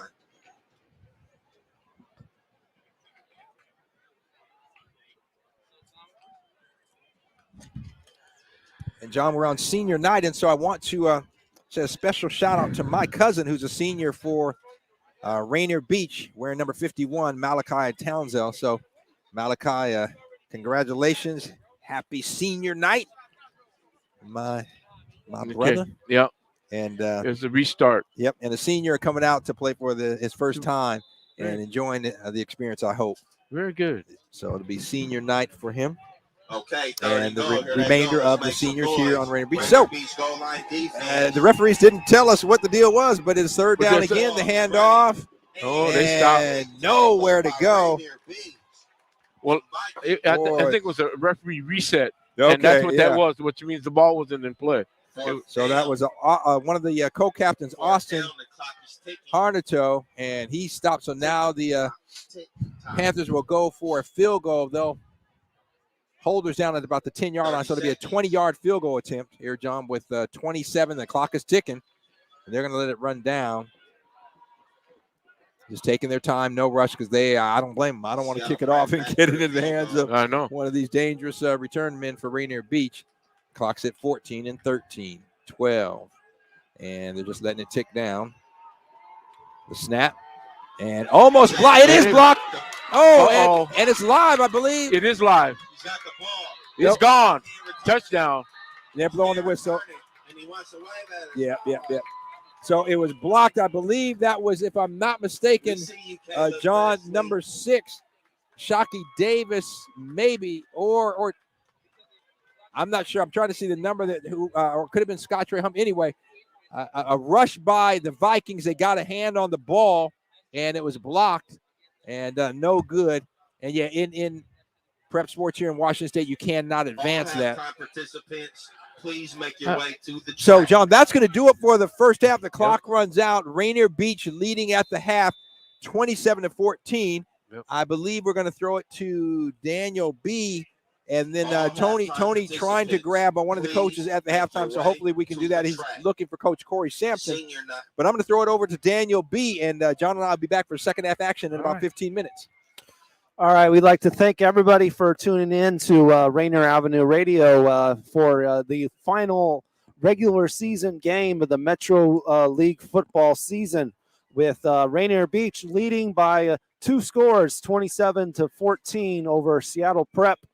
27-14. Number 6, Rainier Beach, up by 2 scores over number 14, Seattle Prep. This game will be a look for Rainier Beach if they can get a bye into the into Week 10, round of 32 for the state. If they can win and hold on in this game, both them and the Garfield Bulldogs will move on to Week 10 and will skip the Metro League playoffs.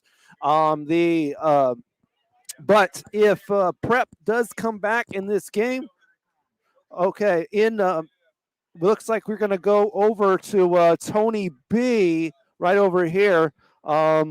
Pretty soon here. So you're watching some scenes. He's going to get an interview with the coach very shortly. We are live, of course, 5:30 p.m. here from Southeast Athletic Complex. On your community radio station, Rainier Avenue Radio, not only broadcasting football, but pretty soon here, basketball as well. Right here on Rainier Avenue Radio. Looks like we have the coach ready. Testing. Okay. Smiley, please make your way to the sound booth immediately. All right, looks like we have Tony there on screen trying to interview. We're not getting any audio, unfortunately, but that is Rainier Beach coach Corey Sampson.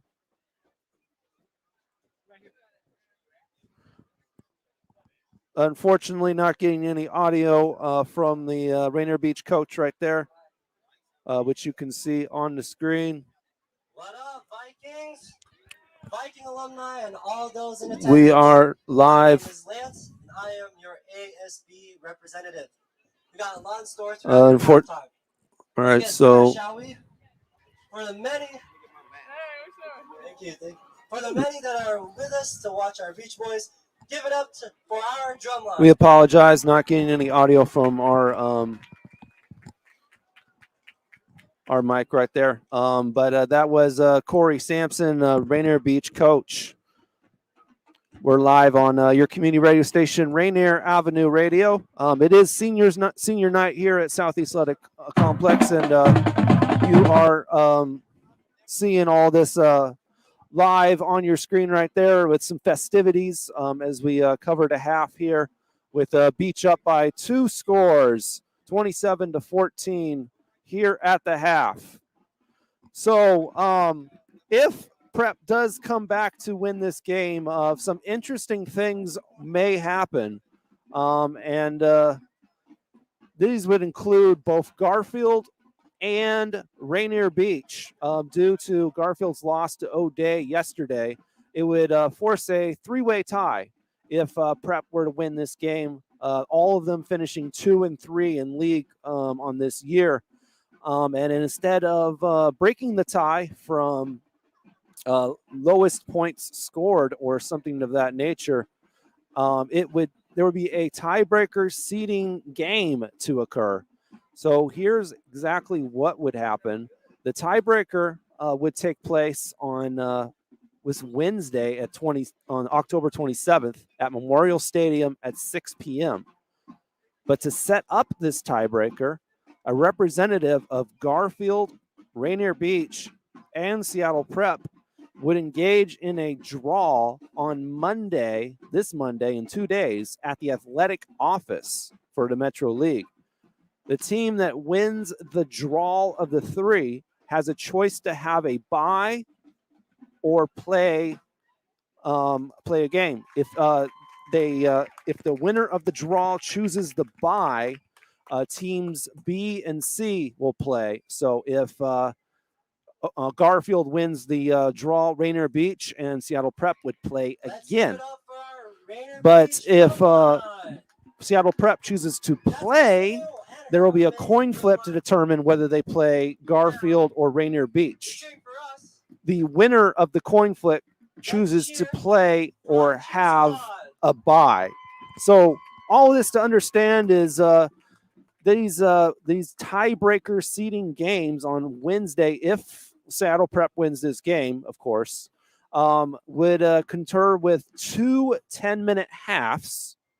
And game 1 would be Team 1 and Team 2 playing each other, with the winner of that game advancing to play against the team that had a bye from those coin flips.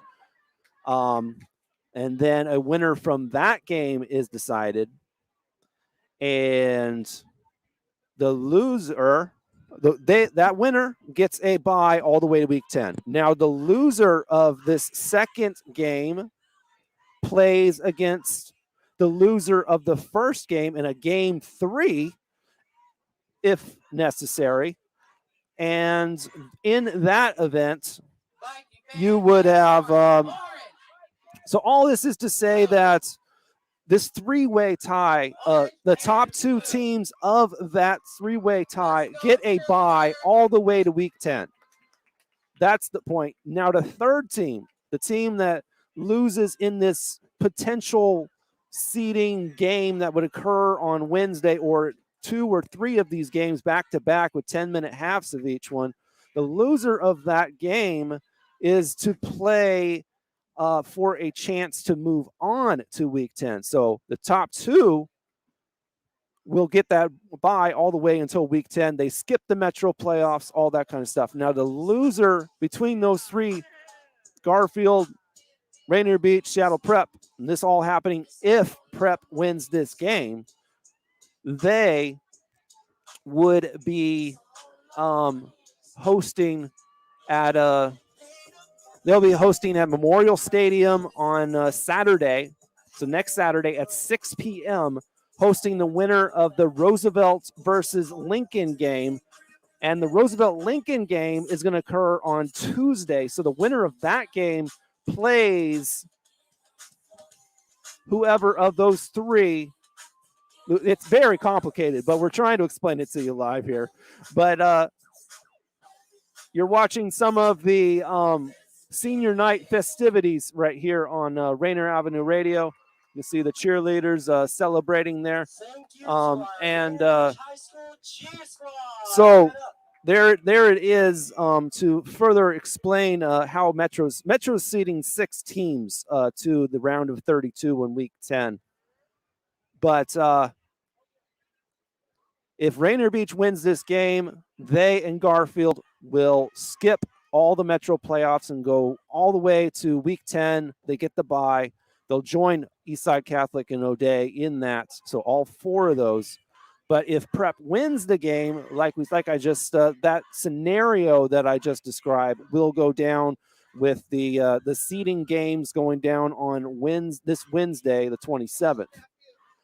So this Tuesday, Lincoln will be hosting Roosevelt in a loser-out game for these Metro playoffs on Tuesday, 7 p.m. at Memorial Stadium. The loser is out. They're eliminated from the playoffs. The winner will play either Seattle Prep, Garfield, or Rainier Beach. That happens next Saturday on the 30th at Memorial Stadium at 6 p.m. It's a loser-out game. The winner of Lincoln and Roosevelt will play against one of those 3 teams. If Rainier Beach wins this game, that will be Seattle Prep playing that game on Saturday. If Seattle Prep wins this game, then it could be either Seattle Prep, Garfield, or Rainier Beach, pending those seeding games to occur that would have to occur on Wednesday, according to the Metro League. Now, that's the 5th team to go into the Week 10 round of 32. On Friday, the 6th team will be decided, and that is Bishop Blanchette and Ballard. Memorial Stadium at 5 p.m. on Friday. And the winner of that game will go on to Week 10. The loser is out. So 6 teams will go to Week 10 for the Metro League in football this year. And that is, of course, O'Day and Eastside Catholic, which are already there. They get to skip next week. They don't have to play. If Rainier Beach wins this game against Seattle Prep and holds on, they as well will move on to Week 10 and have a bye through the Metro playoffs. Garfield as well, with Rainier Beach winning this game, Garfield as well would skip the Metro playoffs and move on to Week 10, round of 32 for the state.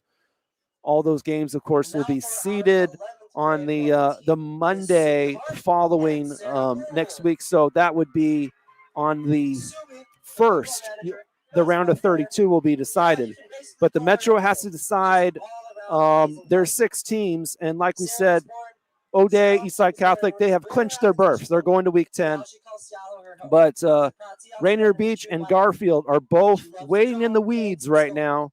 So with the Bulldogs cheering for their rivals today, Rainier Beach, because if Rainier Beach holds on to win the game, Beach and Garfield both move on to Week 10 play and skip the Metro playoffs with no chance of being eliminated, which would leave Seattle Prep in a loser-out game next Saturday against the winner of the Lincoln-Roosevelt game to be conducted this Tuesday at Memorial Stadium.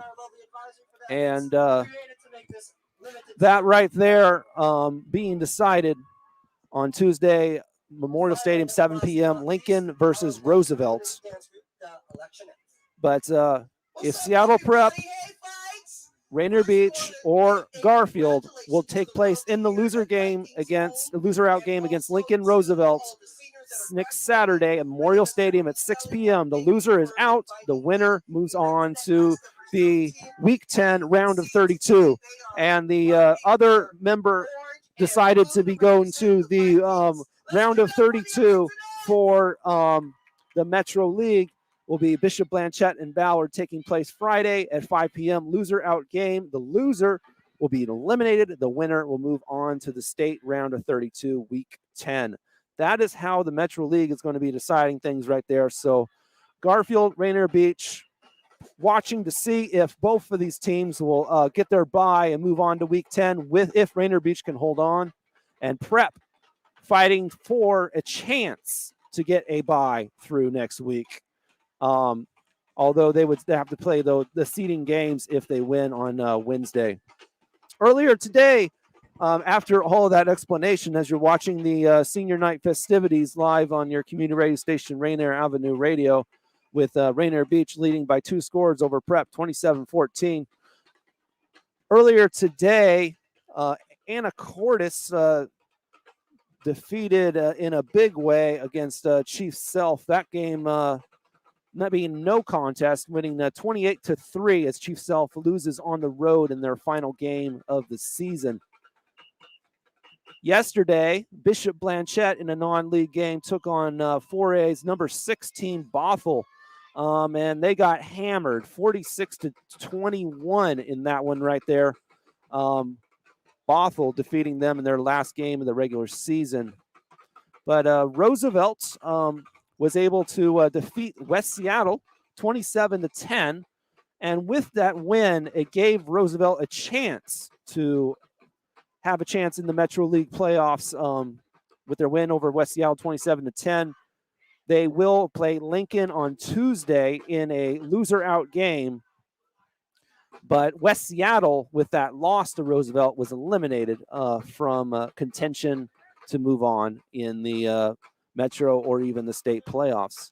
Lincoln defeated Nathan Hale 28-7 in a very convincing win. Lincoln's had a miracle year, and they clinched the Valley Division with that win. Nathan Hale, with the loss, was eliminated from the playoffs. But Lincoln will play that loser-out game against Roosevelt via that win. And the winner of that loser-out game on Tuesday, of course, will play either Seattle Prep, Garfield, or Rainier Beach next Saturday in a loser-out game. So the road is long and far for both Roosevelt and Lincoln, but they still have an opportunity to make it into the state round of 32 on Week 10 in 2 weeks here. Ingram with a dominating win over Lakeside, 35-6.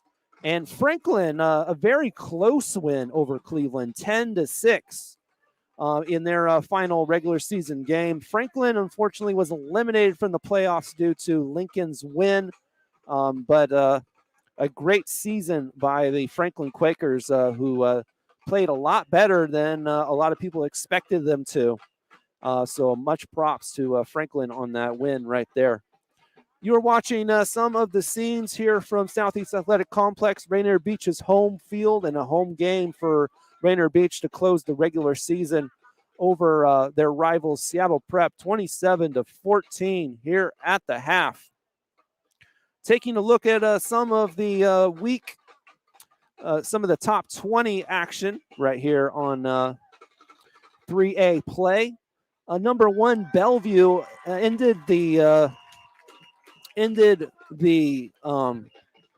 pattern of the past 2 weeks of the number 1 going down with just a bulldozing win over Hazen, 48-7. Number 1, Bellevue seems primed and ready to be the team to beat heading into state playoffs here in 2 weeks. The other team, of course, at number 2, Eastside Catholic will definitely be a force to be reckoned with as well after yesterday just whooping the pants off the Ballard Beavers 49-0. And in that contest right there, further cementing Ballard's spot as number 6 in Metro Mountain this year and forcing them into a loser out game on Friday against Bishop Blanchette. Marysville-Pilchuck, also a dominating win over Oak Harbor after losing their game last week to their rivals Arlington, dropping them out of the number 1 spot as well. But this week, yesterday, they just whooped Oak Harbor 49-8 in that one right there. Lincoln earlier today, a very, very close win over Lakes, 36-32. It moves Lincoln to 5-2, and it helps the Lincoln Abes of Tacoma were able to clinch the Pierce County League right there with the win, and to move on to Week 10 play for the round of 32. And we're about 2 minutes away from the second half of action right here on your community radio station, Rainier Avenue Radio. Seniors Night festivities occurring on the final regular season game of the season. More top 20 action for you, including Arlington, who knocked off number 1 Marysville-Pilchuck last week with a completely bomb-bursting win over Mariner, 57-18 at number 8. Number 9, Kennewick defeating Chewana, 27-10. Ferndale just destroying Marysville-Getchell at number 11, 46-7. Number 13, Auburn Riverside just whooping Kent Lake 51-7. Number 15, Mountain View, another blowout win for 34-3 against Battleground. Kelso defeating Heritage 56-12 yesterday. Mount Spokane on Thursday with a dominating win over University 38-13. Timberline being the lone top 20 team to lose this week, losing 31-26 in a very close game against Gig Harbor, drops Timberline to 5-3 on the season. Liberty with at number 20, a dominating win over Juanita, 44-20, a week after losing to Bellevue in a blowout loss there. But the two teams that are undefeated in 3A, 3 teams that remain undefeated in 3A play include Bellevue at 8-0, Yelm, who's off this week, at 7-0, and Auburn Riverside at 7-0. 3 teams still remain undefeated in 3A play right there.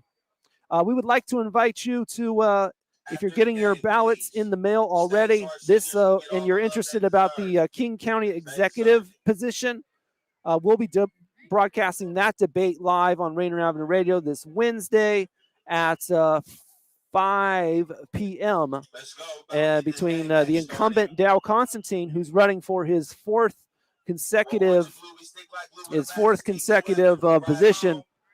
consecutive term, against the challenger Joe Wynn, and that being Wednesday at 5 p.m. right here on your community radio station, Rainier Avenue Radio. We are live. It looks like senior night festivities are finally over. The players are getting back on the field. Rick Dupree and John Yasutaki have grabbed their mics again. Yes, sir, we have. And thank you, Daniel, for holding it down for that extended halftime. And yes, senior night festivities going on. They just recognized all of the seniors on the football team, and then they'll have a special recognition with the families after the game. So we've got about 2.5 minutes before kickoff, but just a nice crowd here and just honoring all of these young men and young women. They had the, the kind of the court, the kings and queens of each of the grades. Yep. And the drum line. And so just a lot of festivities here at Rainier Beach High School on senior night here this fall.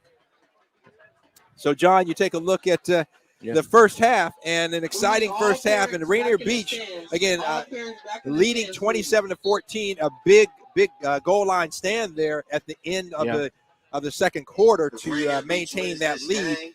But again, I think you and I talking about this, and they seem to be controlling the line of scrimmage. They can control this game if they utilize run first, and then, like you said, you hit them with a big play. Yep. Like all the data says, the team that runs the ball best and controls the game. Yeah. You control the game, you control time. They can't score if you have the ball and you're just driving it down the field. Exactly.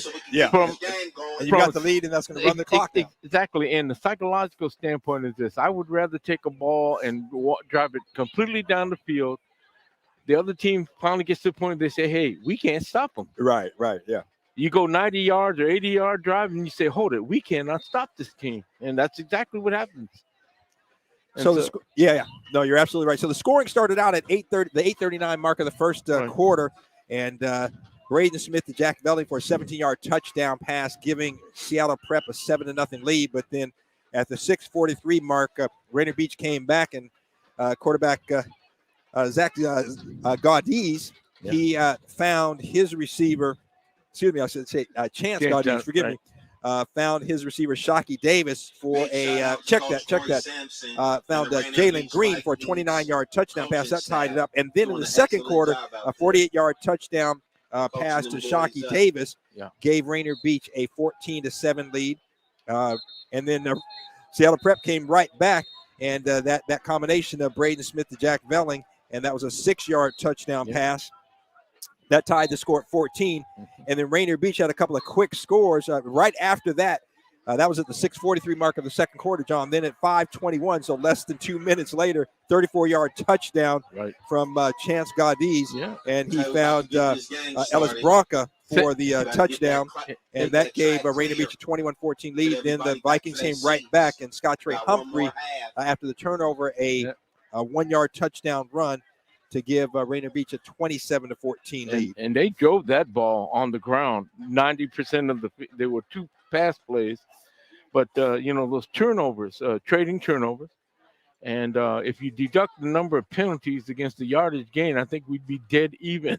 Yeah. There were so many penalties. Right. And those turnovers, again, you had two interceptions by Namir Robinson, and that really stopping a prep drive and giving Rainier Beach great field position, and they were able to go into the locker room, if you will, with a 27-14 lead. So we're about ready to get the second half started. Rainier Beach will receive, and they are leading at 27-14. If you just tuned in, this is Rainier Avenue Radio and our coverage of Metro League football, our final regular season game. And John, I'm looking out, it looks like we got some rain coming down. Yeah, we got rain. Got a little rain coming down. We're going to try to keep it dry if we can.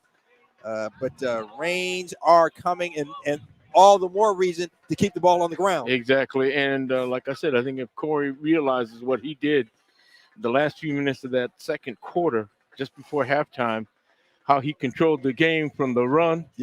Yep. And like I said, he covered a lot of territory on the run. And then when they started crowding the line of scrimmage, they had 8 guys on the line of scrimmage, Seattle Prep. They had 5 and 3 under. Hey, throw the ball. Yeah. Because you're only covering the field with 3 guys. Deep. Right. If you're stacking there trying to stop that run. Yeah. So we will see what transpires here in the second half. The kick, it's a short kick. There goes the kick. Picked up by Miles Damon. Damon's got some room, putting his head down. Goodness. And boy, I tell you what, he shot through there across the 45-yard line. One guy stopped him from breaking it. It really slowed him down. They tackled him, but he got pretty close to the 50. So he's on about the 46, 47. So Miles Damon giving 46. the Vikings 46-yard line great field position as they start out the second half, leading it 27-14. We're live at the Southeast Athletic Complex, home of the Vikings. Chance Gaudi's a quarterback. He's got T. Elijah Holloway behind him, and he hands it off. Holloway right up the middle. He's got a big hole and across midfield, across the 45, and he's going to have a first down. And I'll tell you what, John, I think Coach Corey Sampson, either listening to us or knowing the game of football, he said, I'm going to keep it on the ground. Yeah, well, no huddle. I hope you listen. Look at it. They got 9 guys on the line of scrimmage. Look at that. Look at that. They're just and Holloway right up the middle again. He's got a good maybe 6-7 yards. Yep. Let's see where they spot it. He's going to be a couple yards short. And Rainier Beach coming out in this second half and just wait, they're bringing it back. So it looks like a penalty. Let's see what they say. Legal procedure. Illegal procedure on Rainier Beach. So that one's coming back. And again, that's one of the things when you are kind of no huddle and trying to run that hurry up, got to make sure guys get set. And they didn't that time. So that's going to bring it back. And it'll make it 1st and 15. Ball's at the 49-yard line for the Vikings. Shockey Davis and the Ellis Broncos split wide to the left, the wide side of the field. T. Elijah Holloway, the lone running back, and he gets the ball. And he is met. He got back to the line of scrimmage and then a little bit, but then got knocked back. But they're going to give him a forward progress, a gain of about 2. Yeah. That's going to make it 2nd and 13. Prep has said, hey, we're going to crowd the line. There's 8 guys up front. I count them every time. They're having at least 8 guys on that front, which means they're going to maybe do their very best to stop the run, but I'm going to tell you what, I'm going to eat you up with some short under passes. Yeah, I was going to ask you, John, what do you do if you're a coach and you see that? And let's see if Coach Corey Sampson is listening to you. So 2nd and 13. Yep. And the handoff to Scott Trey Humphrey this time and runs into his own lineman, but knocks him forward, gets a few yards. Yards on that carry. So they're going to spot the ball. It looks like at about the 47. It wasn't the 46, but then the referee brings it back to the 47. So that's going to make it 3rd and 13 to go. Yep. 3rd and 13.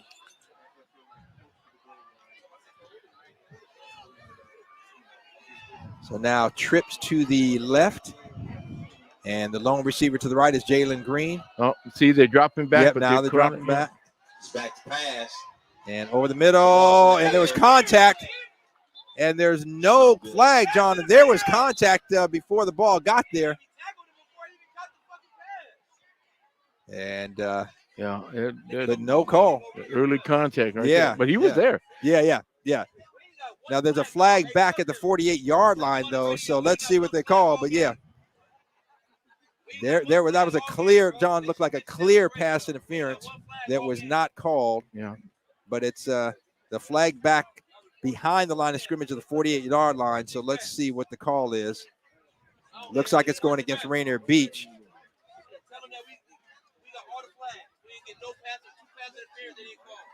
Yeah, and it goes against the Vikings, and it's going to be a 10-yarder, it looks like. Penalty on Rainier Beach. Holding. Yep, holding. So that's going to bring it back. So now the Vikings a 10 yards.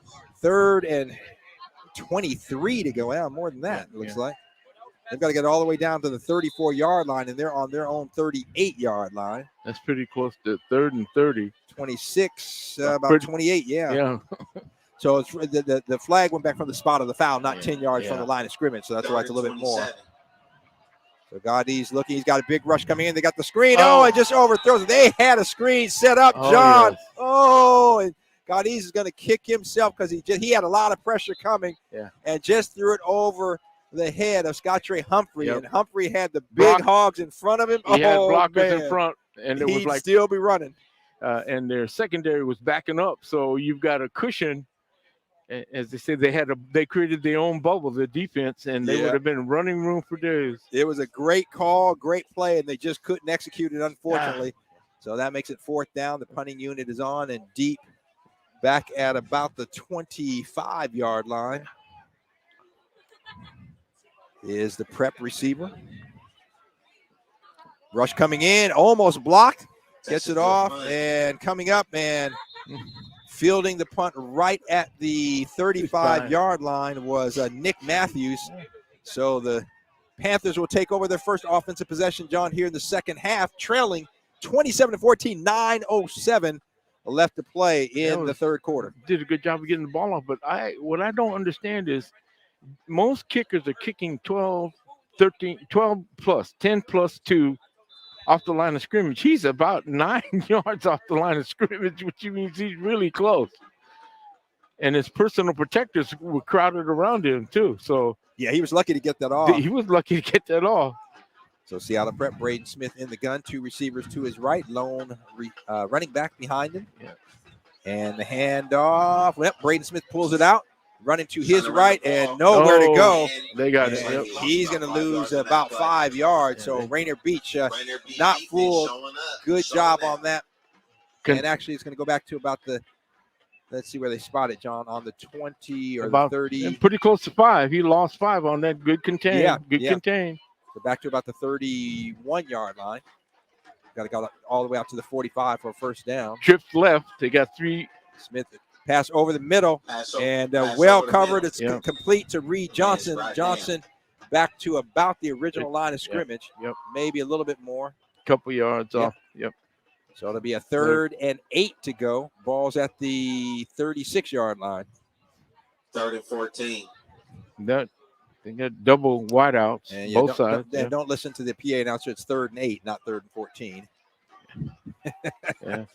Double wides, no empty backfield. Braden Smith looking. He's got a receiver open. Jack Velling's open. Got it. And he's breaking the tackle. He's dragging the tackler all the way down inside the 25 to the 22. Oh, I tell you what, Jack Velling at 6'5", 235, John, he is a low. They're going to spot it at the 24-yard line. Come on! Handoff, and that is Ishmael Pessner.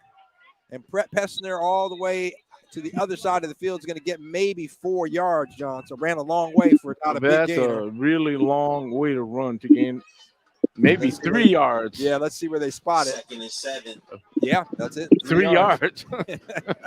But some positive yards at that. Ishmael Pessner.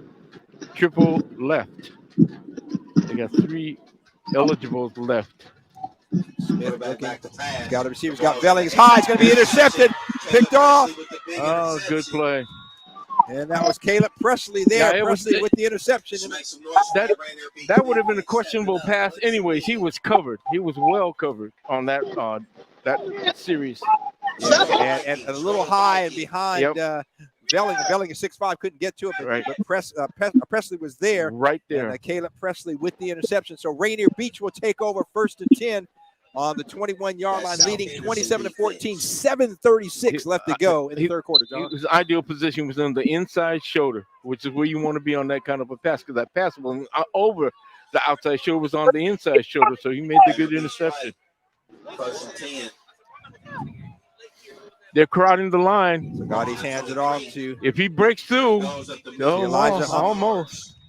And T. Elijah Holloway takes it all the way out to about the 7 yard. Let's see where they spot 29-yard line. 7-yard run. I mean, if they crowd the line, they have a good chance to stop you. But if you break that crust, if you break that first level, you're back at the second level. Yep. And then you got to see what's going to happen. So it's 2nd and 7 to go. Rainier Beach with the ball on the 29-yard line. 7 minutes left to go here in the third quarter. Vikings leading at 27-14. They have 8 on the front. Gaudis. And just tries to get rid of it. And was looking there for Presley, not able to get him. And the ball falls incomplete. That'll make it 3rd and a long 3. You got a bubble that's 30 yards deep because they're dropping 3 guys deep and everyone else is on. They're rushing 8. They got 8 guys on the line of scrimmage. I want to see him come back with that screen because it's going to be there. Wide open. Yeah. You just got to be patient and you know the pressure's coming. You just got to dump it off. Yep. And make sure you don't overthrow your running back. He'll have a lot of room to run. So let's see. 3rd and 3.5 to go. And the handoff. Holloway. Holloway on the right side. He's got some room. If you puts his shoulder down, and he's got a first down out close to the 40 to about the 38-yard line. If you break that crust. Yep. First down Vikings. So T. Elijah Holloway, nice run off the right side there. And had some room. Yeah, they're already it's almost halfway through this quarter.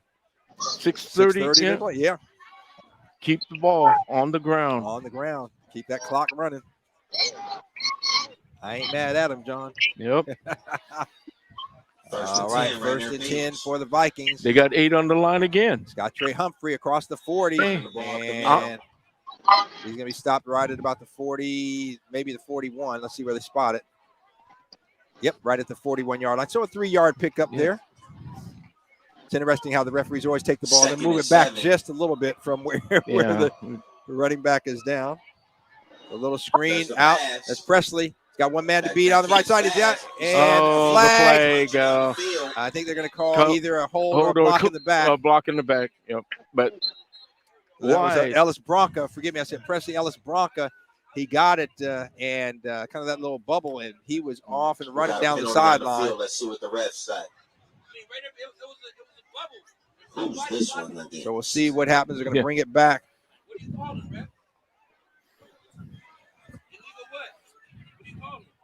Here he comes. Holding. They're saying a hold on the play. That's a 10-yard penalty against the Vikings.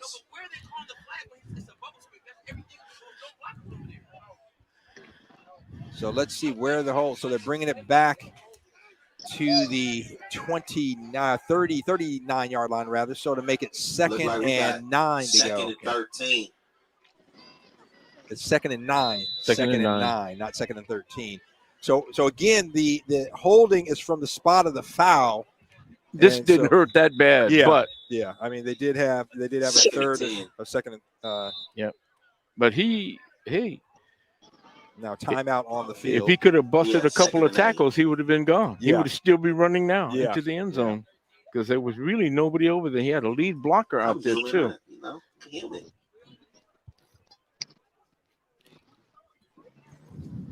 So we are live at the Southeast Athletic Complex. Rainier Beach leading Seattle Prep 27-14. Timeout on the field. 5:39 left to play in the 3rd quarter. I'm Rick Dupree. He's John Yasutaki. Yep. And, this is senior night, so I'm going to make a confession. There's Planet Fitness over there. They will never see me. I will never darken their doors. So ladies and gentlemen.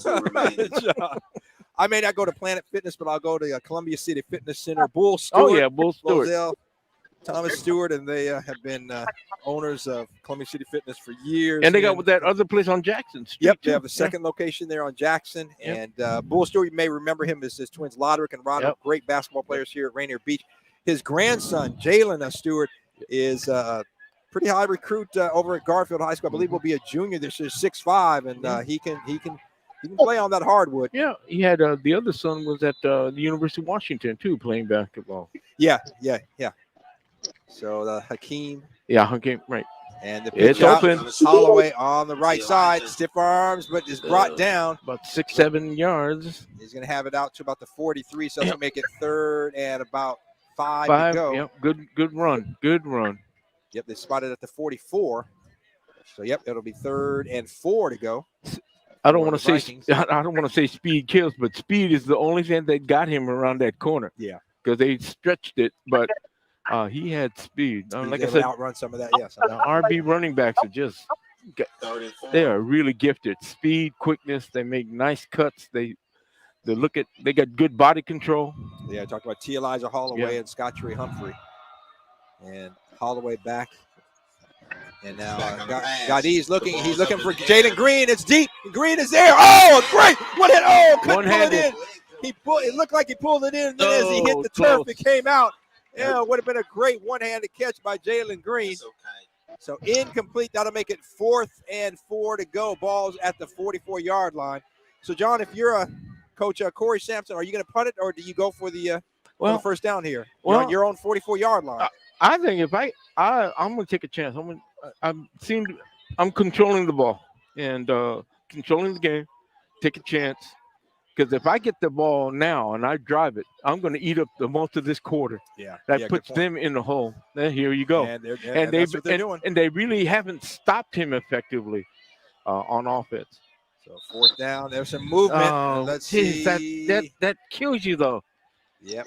On the offense, illegal procedure. So they're going to have to bring the punting unit out now. Yeah, you're right, John. That does kill you. And I mean, if nothing else, you want to sit there and see if you can draw them off sides. But, you know the count. So why are you moving? Yeah, that's exactly it. So it's going to come back to the 39-yard. I'm going to make it 4th and 8. The tow truck is coming. So you heard it here first. If your car ain't there, the tow truck got it. I suggest you hear the announcer saying some cars need to move. So 4th and 8. And the Vikings forced to punt it away. So your car might not be there. Snap is good. And the kick is blocked. Coming in and fielded. Oh, my goodness. It was a block by number 7, Drew Velling. And now it's Austin Harnato. And Harnato takes it all the way on the block punt. John, about 30 yards for the touchdown. I kept asking myself, why is he so close to the line of scrimmage? And why are there so many people crowded around him? And they paid for it that time. So, again, Drew Velling got in and blocked the punt. Take your mind off the game, but you better go move your car or you're going to be mad. Drew Velling blocked the punt, and then that was one of the co-captains, Austin Harnato. Harnato took it and returned it about 30 yards for the touchdown.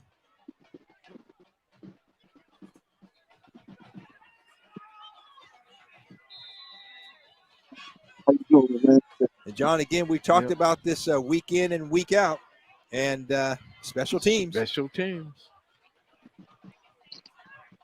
Offense brings the fans. Defense wins the game. Championships are won. Extra point is good, yeah. So just like that, the score now 27-21. Rainier Beach with the lead. 27-21.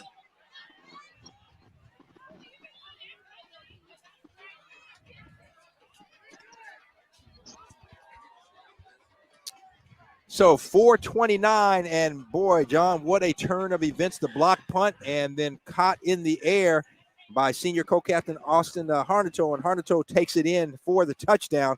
And the crowd got quiet here at Rainier Beach High School as the lights have been on for a while, but now they are much needed as dark is setting in here. Gray and dark. But, gray and dark. 6:12 here in Seattle, Washington. Gray clouds, and the rain is held off for the most part, which I am not complaining about. I appreciate. Same here. We'll see how they Rainier Beach responds and reacts to this. And again, if you're Sampson, I mean, what is your strategy? Does it change at all? Nope. Let's keep doing what we're doing. Hey, we made a mistake on that. Let that go. We can't do anything about it. But we get the ball. They're kicking off to us. The best thing we can do is go down and score, put pressure back on them, because if we score now, we're already into the fourth quarter. Yeah, absolutely. And we've been controlling the line of scrimmage, and it is true. We have been controlling the line of scrimmage. And like I said, I am not going to – I'm old school. Until you beat me over the head and stop me from what I do best, I'm going to keep doing it. Yep, that's exactly right. So Prep will be kicking off deep, it looks like, for Rainier Beach. If, as they normally have back there, will be Namir Robinson and Shockey Davis. Yeah. Trying to see the numbers, though, to confirm that. I think it is. They may have switched sides. I can't tell. Yeah, I think. I wish they'd turn more. So high kick and fielded at the 20. I believe that's Namir Robinson. He's got a hole. To the 30, the He's 35, got a the hole. 40. He's got a hole. He's got a hole. Midfield. He's got a hole. Check it in it. Down to the 20, inside the 20, and check that. That was Shocking. Ellis Bronca. Yeah, And Bronca, great return. Oh, what a way to respond to the score by Seattle Prep. John Ellis Bronca takes it all the way, the kickoff all the way down to about the 15-yard line. You could see that opening up. Yeah. He hit the sideline, and then he hit that seam. He fielded the kickoff in the air, took it. And I tell you what, I used to return kicks, and you know either you're going to get hit or you're going to break it, but you got to hit that hole, and he did. And the guys were good. They didn't foul, they didn't hold, they didn't clip, but they got ahead of him too. Yep. And they were leading him. So Rainier Beach will take over 1st and 10 on the Seattle Prep, actually 10-yard line. I said 15, the 10-yard line. Ellis Bronca with a great return and putting the Vikings in great scoring position. And now back in the backfield, Scottre Humphrey. Shockey Davis split wide to the left, Jalen Green to the right. 1st and goal. You got it. Yep. And the handoff, Scottre Humphrey right up the middle. And he's down. That's to the 1. Oh, the big guy, 215 pounds. Run. If you can't stop me, that's your problem. Yep. I'm going to keep running it. I'm going to keep running So 2nd and goal, and the ball was just inside the 10-yard line on the kickoff return.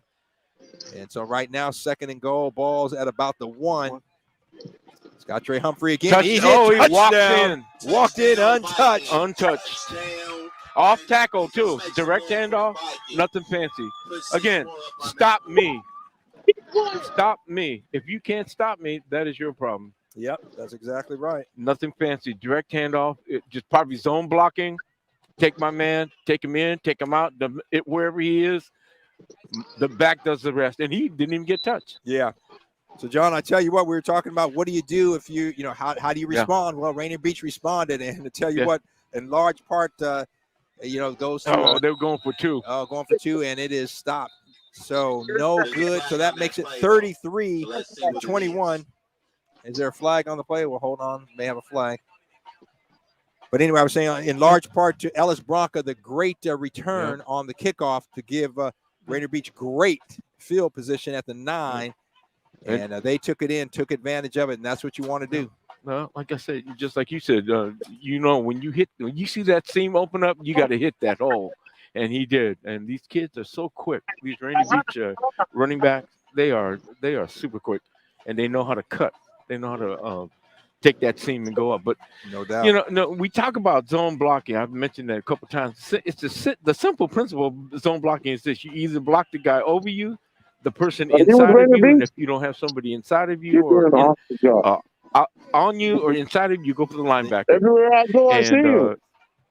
We teach it the same way. I teach it oil, over, inside, linebacker. The way we taught it and the way we coach is we want to teach kids how to hit each other, how to hit and block instead of taking angles, because you won't always get an angle. You have to learn how to take a guy nose to nose. Yeah, good point. And so that's what it is. There's 2 other variations of inside over linebacker. That's another variation of zone blocking. Block the man inside of you, take the man over you, and if no inside, no out over you, go for the linebacker. So it's the same thing. Zone blocking is the way that it's taught now, because the guy doesn't always line up on you. When you write it on the board, it looks great. But guess what? You get in the game, he may not even be on you. Yeah, exactly. He may be inside of you or outside of you. It may look totally different. Yeah, exactly. And certainly, I mean, one of the things you want to do in preparation, you give your players an opportunity to see what all the different looks may be. But again, the team may throw something special that you haven't seen. So the kick is a line drive and fielded at the 27-yard line and brought out to the 40, 30, 35. Yeah, close to the 40. So about a 10, maybe 12-yard return. They're going to spot it at the 39-yard line. So with 3:40 left to go in the third quarter, Seattle Prep, the Panthers, will take over at their own 39-yard line, trailing 33-21 to the Vikings. And so, like I said, if you learn the rules, zone blocking, you can take advantage of any situation. But the other rule was this: no matter what the play is called and who you're blocking, if a guy crosses your face, you got to take him. You got to take him. Yeah. You cannot let him go by you. The Seahawks teach that. I don't know if they always get it right. Yeah. Handoff up the middle and Hey, fumble. nowhere to go. They're saying the ball is Fumble. out and Rainier Yep. Beach is on it. Hey, Scott miss Trey Humphrey handoff. with the no, let's see who's got it. Connolly. Yep. It was a missed handoff. Josh Connolly Jr. was there, recovers the fumble, and Rainier Beach with the big turnover. They have the ball on the Seattle Prep 36-yard line. How many times have we said this? Bad snap, bad handoff. It always happens in pairs, you know? Yeah. Again, that's something we've talked about all season long. I mean, that center to quarterback exchange, where more often than not we've seen is in the gun, kind of not a long snap, but it's kind of that medium range snap. We'll Too low, too high. Yeah. Not there in time. Hey, Josh Connolly Jr. there to pounce on the ball, so the Vikings have it. they got 9. And There's a fake. The ball's in the air. Godis, look, he's got a receiver. I believe that's Shockey Davison. There's some. Yep. That's an interference. Interference. Now check that.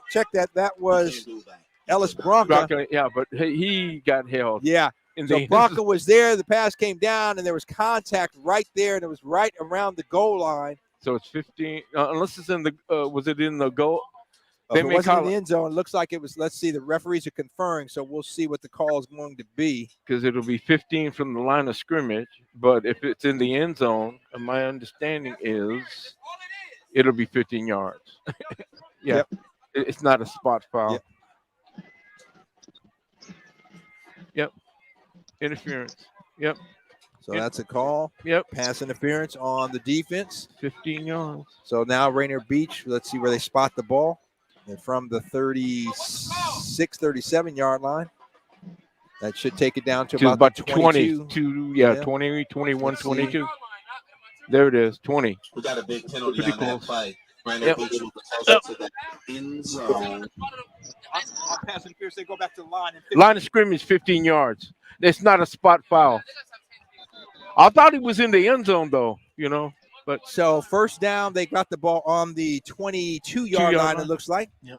So again, in high school football, on the pass interference, they bring it back to the line of scrimmage, just 15 like yards. Yeah, just like not college. from the spot of the foul. Oh, handoff. handoff. Humphrey on the right side. Oh, puts his shoulder down and runs over a defender. Well, I tell you what, if you're going to come up to tackle Scott Trey Humphrey, you better be ready for it. Like I said, he's running you over like he's running to the dinner table. He ran him over like he's in the way to the dinner table. And he's not that big, but he built up that speed and momentum. Goes about 215, though, so Yeah, he's got some size on him. He's got some size. Yeah. So that's about a 7-yard pickup. It'll be 2nd and 3 to go. Clock is ticking, 2:50 left to go in the third quarter. Rainier Beach leading Seattle Prep 33-21.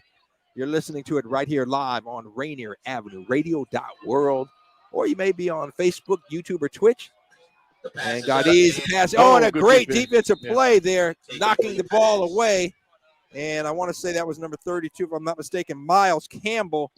And Campbell knocking the ball away, incomplete, to make it 3rd and 3 to go. Ball's on just inside the 15, or right around the 15-yard line, John. Why are we throwing the ball incomplete, stopping the clock? We can run out the quarter, run the ball. They haven't been able to stop you yet. Exactly. You have shown that they can't stop your running game, so keep it on the ground. And between T. Elijah Holloway and Scott Trey Humphrey, and Humphrey is the lone guy in the eye there.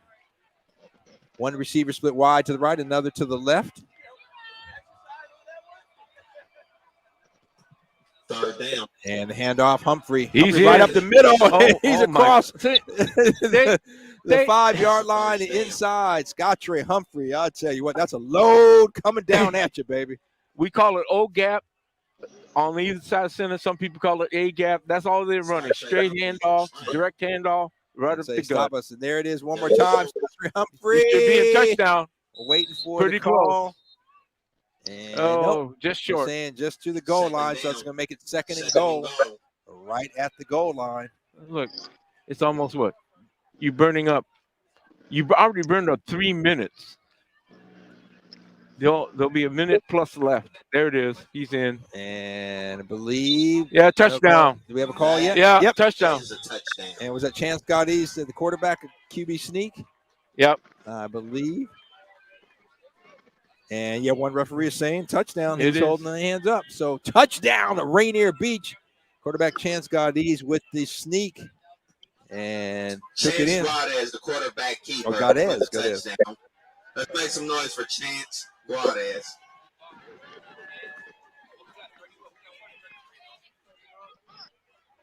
So Chance Guadez.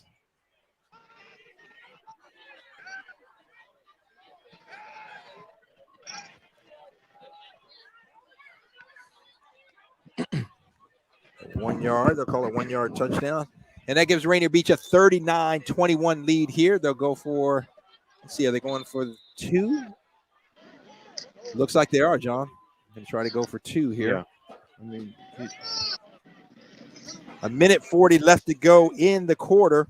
Rainier Beach controlling outside of that one busted play at the right. kickoff where Braden Smith had that long right. kickoff return. Rainier Beach has pretty much controlled this second half. And the handoff and nowhere to go. That was a bad snap, high snap. Running back was actually moving forward and luckily make that mesh point. It just throws the timing off. But hold on. Touchdown didn't count.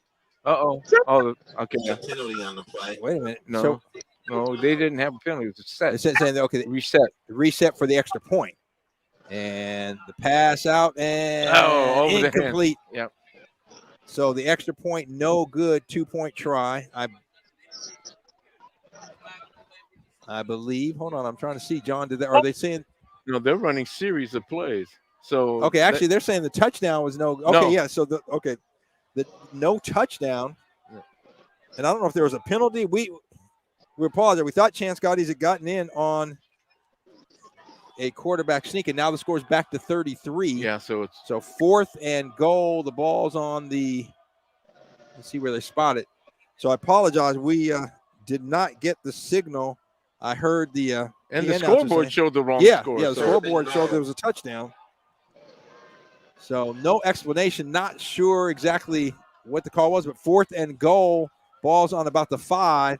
Handoff and Scott Trey Humphrey. He's in now. Touchdown. He's in that time.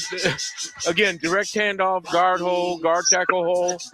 Just a straight ahead gut play. We used to call it a gut play.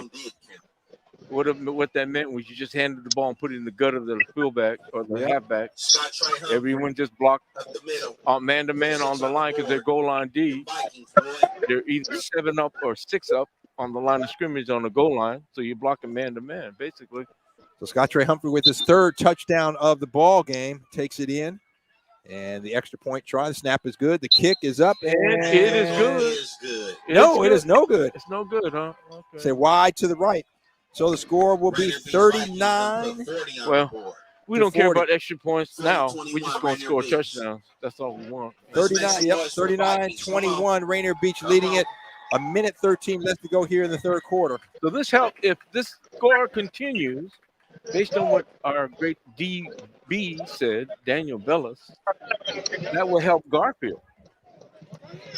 Correct. My alma mater, Garfield High School. Your alma mater, yes. Thank you. And the alma mater of my mother, Winnie Dupree. Yep. Well, back then it's Winnie Morris. Yep. And, plus your family, your extended family are tied to Garfield High School. Yeah, we got a lot of family there. My cousin, the Washingtons, the Hunters, etc. Yep. So that a lot of family. Your bloodline, you got a great ancestry, buddy. But all of my brothers went to Franklin High School, as you know. Well, yeah, Paul was there when I was there, working there, and yep. And, he said, "Watch out for my younger brother." I said, "Who?" I said, "Oh my gosh, are you kidding me?" And then I was bused out to Ingram. Actually, with a voluntary transfer. You know why I went to Ingram the first year? It was the year before busing started, and my next door neighbor Henry Lee went to 2 years ahead of me. Went to Ingram. Said, "Hey man, you should check it out." And Byron Johnson was a coach at Franklin, and the word was he didn't like small guys. He wouldn't play small. So I was like, man, I don't want to go there. So I transferred to Ingram, and then our junior year we ended up going all the way to King Bowl 2. Unfortunately, lost to Snohomish. That's 14-8. Right. I think didn't they have Steve Finney? Big Steve. Yeah, no, they had. I'm trying to think who their big players were. Gosh, I don't recall. I know Steve Finney. The great Steve Finney was from Snohomish. Could be. Deep kick and nice. Coming back, spinning. Nice run. He got it up. Plus, the receiver is going to be brought down at about the 28-yard line. So that's where Seattle Prep will take over, trailing 39-21. So special teams, that's a win. You're plus 20. So ahead of the 20. Yep. But he sure took a hit. I said, Yeah. hey, Rainier Beach has done a good job on the coverage. Except for that one breakdown, but they had him, and it was because the ball got fumbled. Yep. That ball got fumbled, and everybody just stopped running in their lanes, and they just tried to crowd around, and he got around them, and that was history. So 1st and 10 for the Panthers and a flag. I think you got motion. Let's see what the call is. There may have been some movement, as John said. Official walking over to the Rainier Beach side and actually coming over to talk to one of the other officials. John, we have more conferences between these officials. Yeah. Like, you throw the flag. What's the call? Let's make it. So they are extending this ball game. And moisture coming down. Well, not too heavy, but it is raining on. That's illegal. That penalty is against the Vikings. That was illegal participation or illegal substitution. 5 yards. Yeah. So out to the 34-yard line, it looks like. So that will make it 1st and 5 for the Panthers. 1:06 left to play here in the third quarter. Yeah, they got trips. Oh, no. They're breaking the formation. They're going to go trips right. Triple receivers right. 2 receivers Empty left. backfield. Braden Smith looking for a receiver there. He's got it on the end. He breaks it, and he's loose. To across the 40, to the 30, to the 25. Got to wrap him up. Yeah, you do have to wrap him. I believe that was Jack Velling by Seattle Prep. Let's see. I think that was number 88, Jack Velling, if I'm not mistaken. He's a load. You got to wrap him up. Yep. So Velling takes it all the way down to the 25. Now the handoff coming around on the right side. Oh, or nice left side, play. I should Good say. penetration. Ishmael Pessner, but he is stopped coming up for that tackle, I believe, was Scott Trey Humphrey. About an 8-yard loss. Yeah. And timeout by Rainier Beach. That was good penetration. Yep. They stayed in their containment area.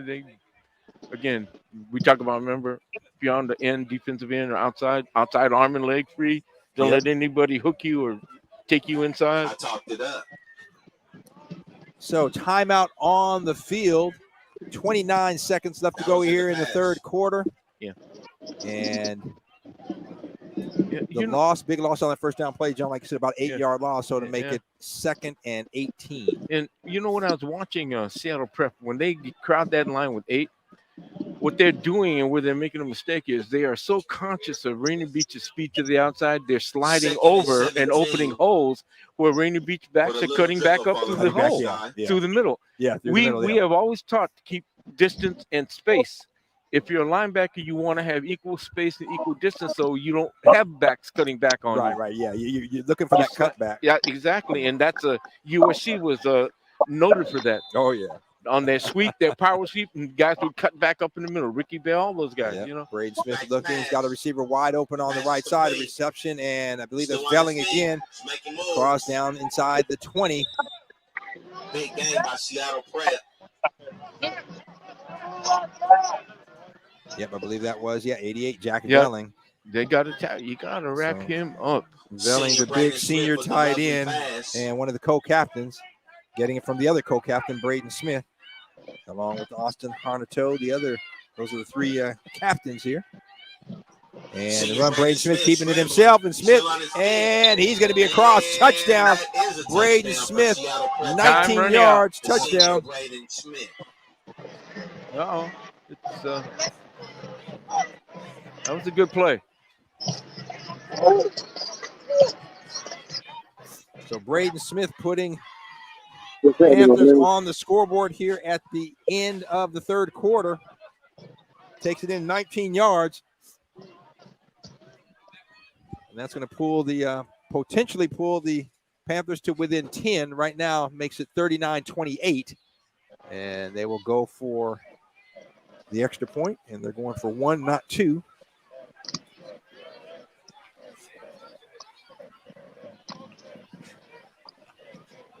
Yeah, this is wonderful. We don't even know that it's raining. I don't feel it. That field goal is good.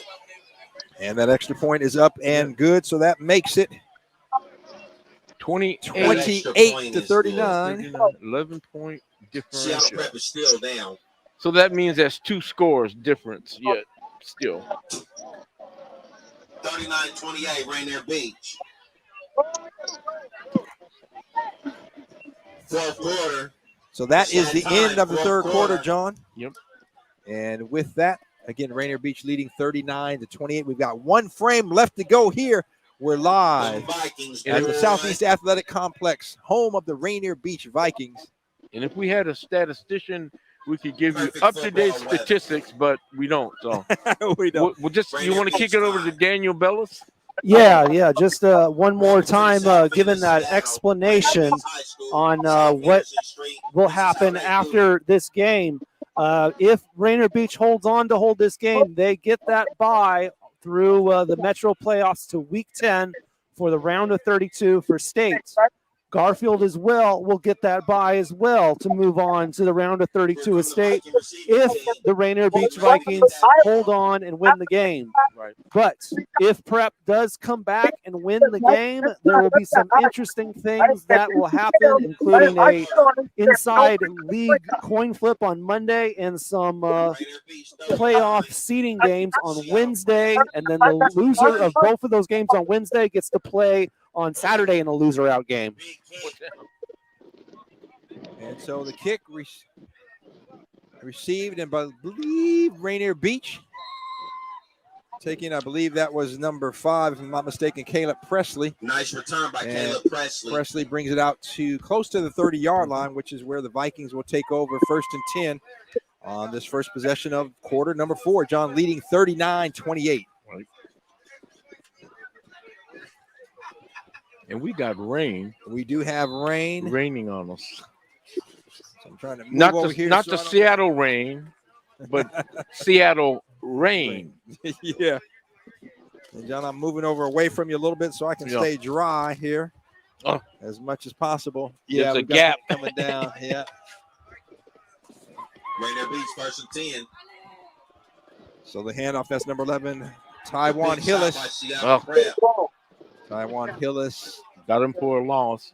Yeah, loss of about, let's see Taiwan where they spotted. Hillis loses a few yards. Loss of about 3, so that make it 2nd and 13. And again, John, I'm not trying anything fancy. You know, what's been working is that handoff straight up the middle, that dive. And like you said, that line for Rainier Beach has been controlling the line of scrimmage, and, trust them. This is crunch time, as they say. This is determines who will win out. And that's generally the team that's in control, and you do it with the run.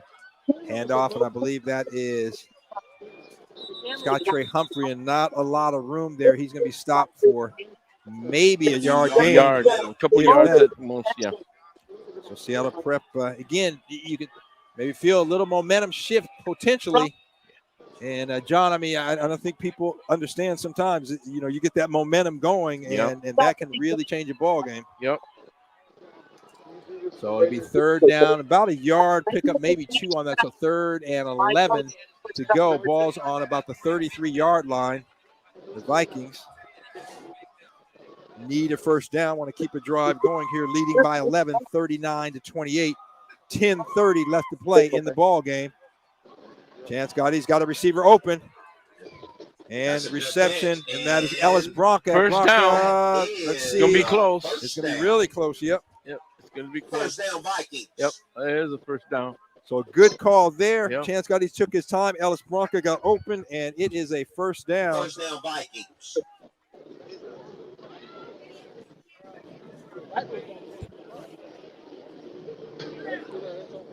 So the Vikings, and that's what you need, John, to keep that drive alive, and got to keep that score, keep that lead. They're already eating up 2+ minutes. Yeah. 1st and 10. Receiver in motion, handoff. Scott Trey counter. Humphrey. Humphrey Nice. coming around from the left to the right. He's going to get a couple yards there, but like you said, John, keeping it on the ground. The counter action changed up a little bit, but still, you're moving the ball. And we're more eating up the importantly, clock. Eating up the clock. Eating up the clock. That is the key point. About a 2-yard pickup there. We've got 9:17 left to go in the ball game. Rainier Beach leading by a score of 39-28. Yep. Now Prep is real tight. Look, they're all up on the line of scrimmage. They're dropping off too deep. Hand off, and that's Humphrey. Look at that hole, and the hole's right there, and they're going to run through that hole. So Humphrey picks up about 3 or 4 yards. Yeah, even more than that, John, because it's going to be 3rd and about 3 to go. Yep. So Rainier Beach keeping it on the ground, eating up the clock, leading by a score of 39-28. There goes again, and that's going to be a first down across midfield. They've got 3 linebackers coming up, and guess what? They're not even making contact with the runner, and so there's holes, there's gaps. They're running right through the gaps. You got to take your chance. Yep, and check that. That was T. Elijah Holloway. Yep, good run. Holloway with the pickup. And so that makes it first down. 8 minutes left to go. Vikings ball, 1st and 10. Ball on the 46-yard line. So Chance Gaudi's in the gun, looking to his left. Got a receiver there. That's number 5, Caleb Presley. Presley breaks a tackle down the sideline. And Presley, almost got it. It's going to be a first down inside. Now they're going to call him out at the 30. Let's see where they spot it. 35. 35. Run down the field. Run down the stepped field. out. First down, it should be. Holding. Coming back. Holding on Rainier Beach. That's coming back. So the fans are not happy here with the calls, and it has seemed to a certain degree one-sided, John, and certainly the fans feel that way. Yeah. So that's going to come back. Spot of the foul. Let's see where they spot it. So it comes back to the 45-yard line. So that, tell you what, the hole came at the end, and that's the other thing, John. I mean, at the end of the run. Yeah. So with that said, it'll be first, but it is a first down. So 1st and 10 on the 45-yard line for the Vikings. 7:45 left to go in the ball game. Hand off to Elijah Holloway. He's got the room across the court. Oh, he was one step away. One step away. A touchdown saving tackle. Nothing fancy, just straight direct handoff, gap, A gap, B gap, off tackle, whatever. Yeah, that was Brendan Cannon with the touchdown saving tackle there. You ain't lying. Oh, my goodness. So that's about a 6-yard pickup to the 39-yard line. 2nd and 4 for the Vikings. Clock is ticking. They're eating up the clock. Yep, 7:20 left to play in the ball game. Stretch the time, quarterback. Bring it down to 2nd and 5. So Gaudi's a quick pass out to Jalen Green, and Green, he's going to stay in bounds, and he's got a first down inside the 35 down to about the 31. Yep. Jalen Green with the first down. Clock gets stopped for the first down chain marker. And the once marker they get set, it should start again. 6:59 going on the clock right now. So, John, you mentioned Rainier Beach. I mean, really, really doing a good job of eating the clock. First down, Vikings. And the clock is starting. And those short dump passes are there all day because they're crowding the line of scrimmage. I mean, they're trying to stop the run. Look at that. Yeah, you got 8, 9 guys up there. And Jalen Green did a good job of staying in bounds. Look at that hole off the right side. Off tackle. And he's down to about the 25-yard line. So about a pickup of 6 yards on that first down. They're really moving them off the line of scrimmage. Running back. They're giving them these great running backs, these quick running backs, giving them holes to cut to. Taking advantage of it. Yeah, they really are. And the clock keeps ticking down to 6:15 left to go in the ball game. Again, Rainier Beach leading 39-28. And again, want to remind you real quickly, tune in Wednesday, 5 o'clock for the King County Executive Debate right here on Rainier Avenue Radio. Get registered and vote, ladies and gentlemen. Yes, absolutely. Handoff. Look at that. Scott Trey Humphrey on the left side. He's got some room. He's going to go in all the way. Touchdown, Scott Trey Humphrey. Oh, 15 yards, touchdown. Yep. And that's touchdown number 4 for Scott Trey Humphrey. I think we know who our player of the week's going to be. At least that's who I'm voting for. Oh, my goodness. Yeah. Like I said, train. That boy's a freight train. if you haven't been able to stop me all day on my runs, that's all you're going to see from now to the end of the game. It may be a short pass or two. 28. Rainier So Beach with the lead. 5:45 left to go in the ball game, Scott Trey Humphrey takes it in. His 4th touchdown of the ball game. Got a lot of speed. When he got out to the outside, man, he turned on the jets. So Scott Trey Humphrey got his first touchdown, a 1-yard touchdown run in the second quarter. Oh. Then had another 1-yarder, a 5-yarder. That one 15 yards. That was the good. extra point is up. 46 and good, and that makes it Rainier 46-28. Rainier Beach with the lead. I can't see.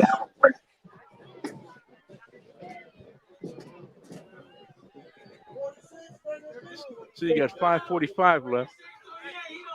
I'm trying to stay dry here. Yeah, so am I. I'm trying to see. So the rain is so what's happening? We have a couple of tents over us, so we have a couple of tables, but there's a little gap in between, and that little gap, and then the leaking comes down, and the table is soaking wet here. And we didn't come with any towels. Nope. Got to talk to Tony B, man. Come on, where's the towels at? No. Where's the heaters? Yeah, let me tell Electric you. heaters.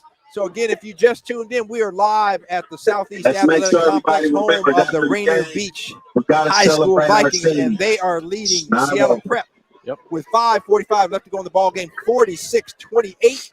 Our final regular season game of the season. But stay tuned. Keep it right here to Rainier Avenue Radio. We will let you know what the playoff schedule will look like as that is drawn up. And we will take you all the way to the state championship game in early December. And we hope it'll be indoors. Yeah. Well, a couple years ago, we were down Hey, in John Puyallup Felicio, at ready to Smart put that Stadium, ball in the air. and it was cold, but a great, that was O'Day and Eastside Catholic. Oh man, what a game! Yep. Eastside Catholic was winning. O'Day got a late score. Looked like they were going to potentially win it. Then Eastside came down. And, right. Yeah, that was a great game. Great win for Eastside Catholic. Yeah. Yep. But right now we have Rainier Beach, Seattle Prep, and the Vikings leading the Panthers 46-28. I'm Rick Dupree along with John Yasutaki. Vanessa Ewart, Northrop on the camera, running the show, looking good. That was the ball. No. And the ball is down on the ground and being fielded. And he makes a good move. And the receiver got it on about the 5-yard line. So the Looks like ball Seattle went past him on the got to the kickoff. 20-yard line. And that Well, was we got Ian some laundry on the field. Unnecessary roughness, it looks like. They kept going after the guy, and it'll be a got penalty. A flag, we'll see. Hey, Tony B. Planet Fitness is calling, not calling me. They must be calling you. Tony B is busy. Planet Fitness is calling, not me, you. Because I told Rick, you'll never see me in there. So we've got a penalty on the kickoff, and as John said, it looks like it might be unnecessary roughness on the Vikings. So that'll add about 15 yards to. Well, no, didn't. They're only going out 10. No, so it was 50. I think it was unnecessary roughness, I believe. Well, but they spot the ball at the 33-yard line. So yeah, 5-10. No, it was 5-10, 15 where they knocked him out. And Braden Smith drills it, but incomplete. Well, I tell you what, he does have an arm there, John. He can sit back and. I know. Again, the ball's incomplete. You got 5 minutes. You got 3 scores to make up. You're throwing 4-yard passes? No, you got to get that ball downfield. You got to get vertical. Here you go. And there you go. And deep pass. And what a great catch coming back. Yep. Number 82, Nick Matthews. The ball was a little bit short, and Matthews kind of adjusted and looked like it might be picked off, but Nick Matthews grabbed it. So great catch. I said vertical. You got to go vertical. Did across midfield. Ball's at the 40. Braden Smith now looking. Quick pass to his receiver and knocks the receiver down. He can't stay on his feet. And this is wet field, too. This is wet conditions. Yeah, that was Jack Velling.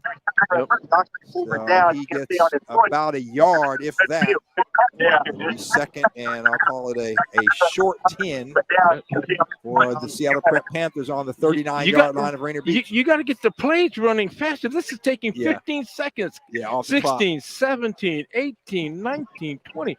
That's just too much time. And the pass on the outside, and that is a Drew Velling. Yeah, it looks like he made the first down on an out. Yeah, and he gets out of bounds, so that's what you want. But ate up a lot of time, like you said. Ate up a lot of time. Yeah, that's a really good point. They got four wideouts, empty backfield, ladies and gentlemen. This has got to be a pass or a run by the quarterback. Smith looking, and he's got a rush coming in, and that's big. Joshua Conley Jr., the sack way back close to midfield. And he dropped the ball, so the ball's out there somewhere. Joshua Conley Jr. with a big sack. So they say he was down, no fumble, and it's going to be down at the 48-yard line. So, Joshua Conley Jr., man, John, he came through there like a rocket. Well, it was obvious they're going to pass. They had four. They got that quadruple set in empty backfield still. Yep.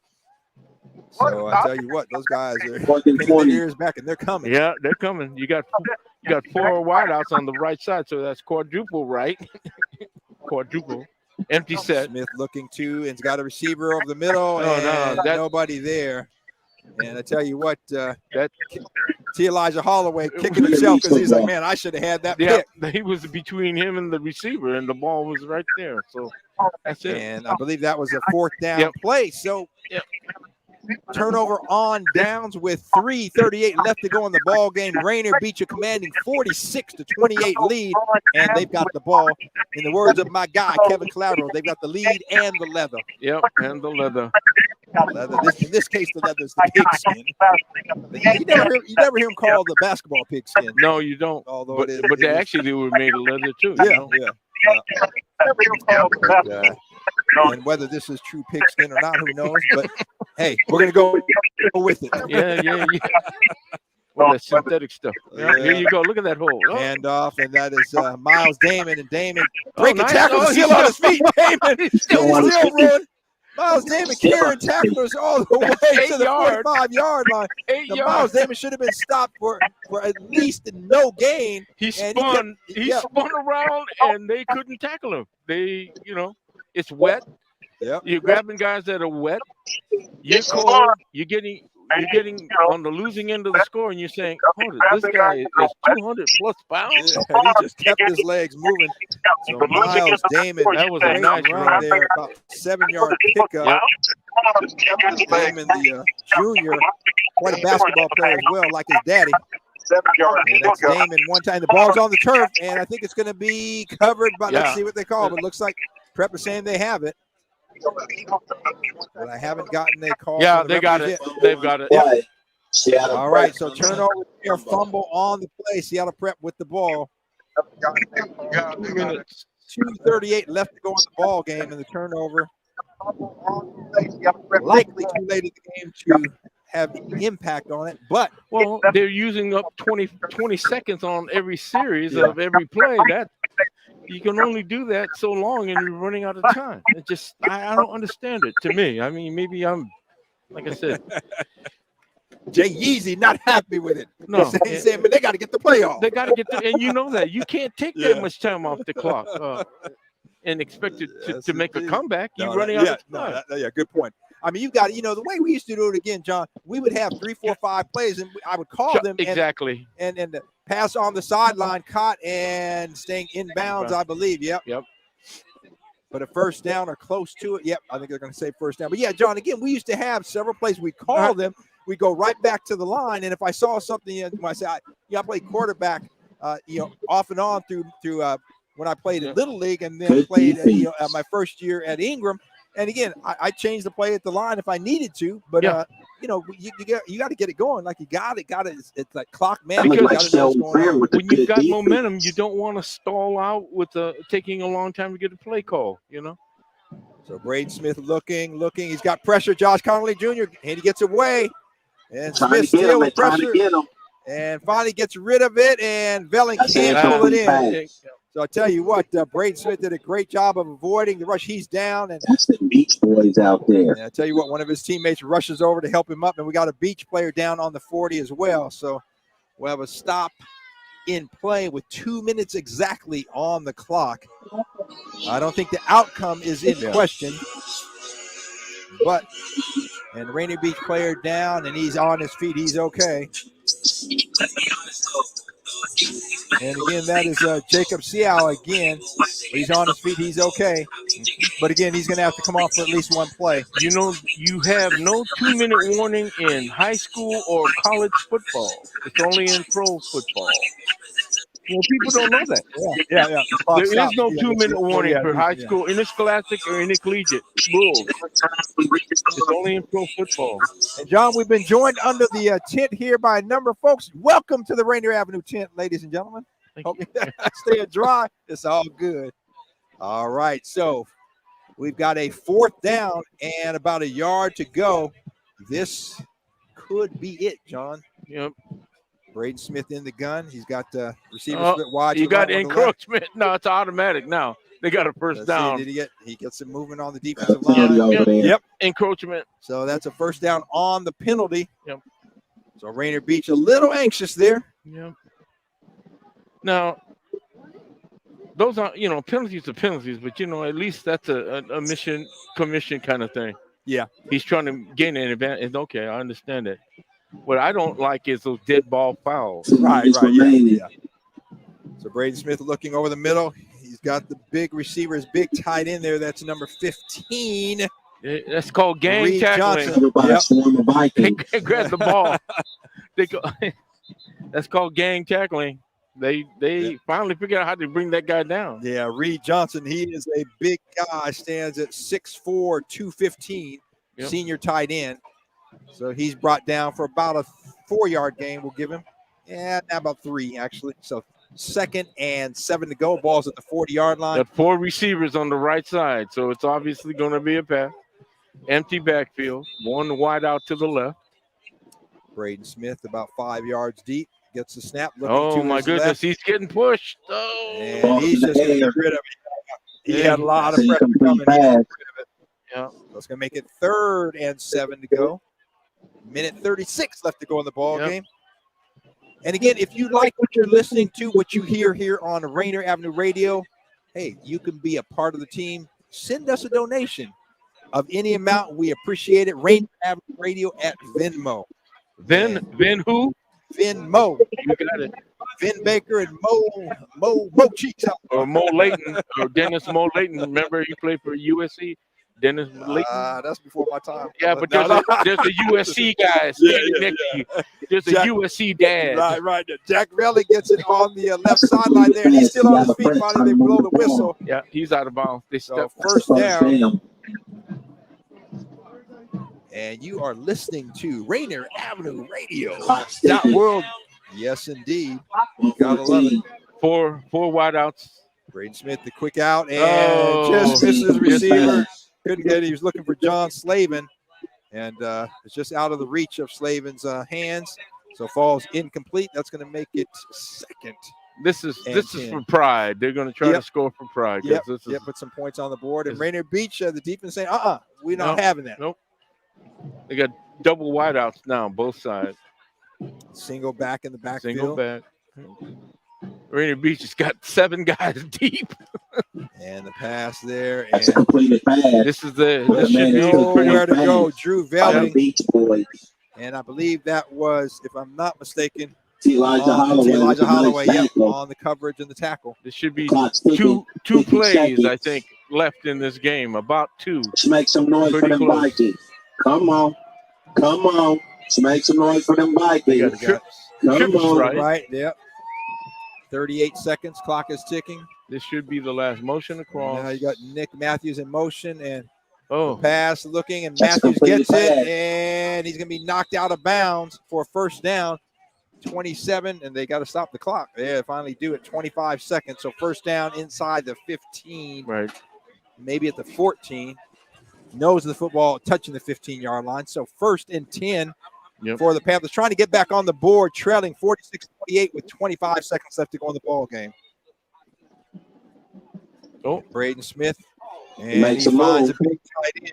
That was number But he 15, stopped. Reed If anybody Johnson. finds some pink and white About the keys, pink and black keys, please Timeout, bring them Seattle to the Prep. booth. Prep calling the timeout.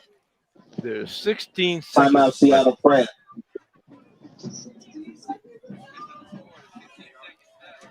So Aaron Mall and his Seattle Prep Panthers trying to get on the board. Here's senior night at the Southeast Athletic Complex, celebrating the seniors here on the Rainier Beach Viking Ball Club. And not only the football players, but they had the king and queen, the court. They had big celebration at halftime, and they'll have more at the end of the game with the families, again, recognizing all of these seniors here at Rainier Beach High School. So timeout on the field. 16 seconds, John, on the clock. And there's still people here. The faithful are still here. They are here, even in the rain. Yeah, even in the rain. Yep. Still got a nice crowd here. Yep. Or were they just waiting to go to the Dollar Tree store? I don't know. You know. I got to figure out what to. I'm not cooking tonight when I get home, John. So I got to figure out what I'm doing for where I'm gonna stop for dinner. Hey. All right, so we've got a first and goal, I believe. Ball's inside the 10-yard line, close to the 5. Braden Smith, two receivers split wide to the left, which is the wide side of the field. And he's looking there over the middle, and he's got Jack Velling. That is a touchdown, Seattle Prep. I haven't seen the referee. Have we seen a signal yet by the referee for touchdown? I believe so, Jack Velling. So Braden Smith to Velling, about a 6-yard touchdown. And Seattle Prep on the board here at the end of the ball game with 19 seconds left to play. Jack Velling, 6'5", 235 pounds, the senior, with the touchdown. Yep. That heavy, that guy that's hard to tackle. 6'4", 6'5". Yeah, and I believe that's the third time Smith and Velling have hooked up for a touchdown. Big guy. He's a tough guy to bring down. No, they got some movement on the field. Movement. A little under 12 seconds to go.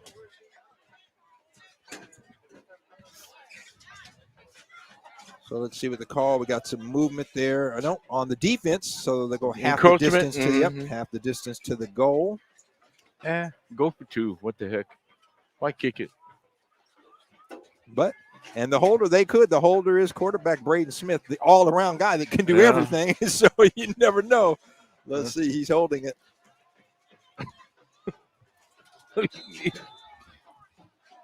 hit the leg and then. Yeah. So the snap, the kick. He almost got it. He almost blocked. He almost blocked but it's good. Yeah. So that will make the score 46-35. Rainier Beach Vikings 46. Seattle Prep 35. Got 19 seconds on the clock, so John will have a kick and maybe one play, and that's going to do it for us here at the Southeast Athletic Complex, and the Rainier Beach Vikings walking away with the win. And what we'll do is we'll turn it back over to Daniel Bellis at the end of the game, and he'll let you know what the potential playoff picture, what the implications of this game, have on the playoff picture. And then keep it tuned in here to Rainier Avenue Radio, and we will have our schedule once the playoff picture crystallizes. We'll let you know where we will be next week.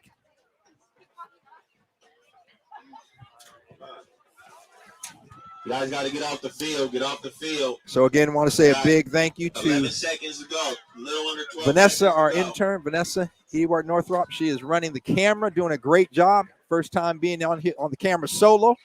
She was our camera person for the entire second half. Daniel Bellis, the man behind the scenes, doing a great job. Tony B, always. He is the man. And, of course, I'm Rick Dupree along with John Yasutaki. Hope you've enjoyed the coverage. And, again, if you enjoyed the coverage and you enjoy listening to Rainier Avenue Radio, support us. Send in a donation to Rainier Avenue Radio at Venmo. Whistle blows. And I think offside. Offside. So that'll come back, and we'll have another play. Change the subject too much, but you've got a show coming up on Monday. Yep. Where you'll be reviewing the Seahawks. Well, you know, and so one of the things I'm thinking, because I believe the Seahawks are playing Monday night. Mhm. So I think I may try to switch it around and have a surprise show because we don't have a game to talk about. And so we will see. But, tonight, the home opener, very first home game for the Seattle Kraken. Mm-hmm. And so we may turn our attention toward the Kraken a little bit. Okay. And, A little we'll under see. 12 seconds. I thought you might actually celebrate broadcast during the game. Well, we can't get to the game and get to the High game. in the So sky. That's Monday night, every Monday night at 6:30, and a great show last week, by the way. Even though it was a loss, the great show last night with Edwin, or excuse me, last Monday with Edwin. Thank you, appreciate that. And I got to give a shout out to you. I don't know if I can say this or not, but Rick, I had a chance to see your bumper for the Panthers. Phenomenal. Yeah, so working on a documentary film called the Seattle Black Panthers Fight for Justice and Freedom. And stay tuned. More will be coming here in the coming months. And the full-length documentary film should be out in 2022. Well, that does it for us here at the Southeast Athletic Complex, Rainier Beach High School on senior night. The Vikings, a 46-35 winner over Seattle Prep. I'm going to turn it over to Daniel B. He's going to give you a little bit of information on the playoff implications of this game. And then stay tuned to Rainier Avenue Radio as the playoff picture crystallizes. We will let you know where we'll be at.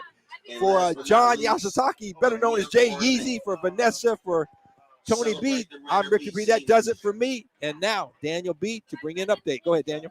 Yes, thank you. And with this win by Rainier Beach over Seattle Prep, Rainier Beach is given a bye through the Metro League playoffs next week, and they will play in 2 weeks for the round of 32 in state for week 10. Same thing with Garfield. With this win by Beach, Garfield gets a bye. They join Eastside Catholic and O'Day. All four of them are already allocated to play in 2 weeks for week 10, round of 32 for 3A state.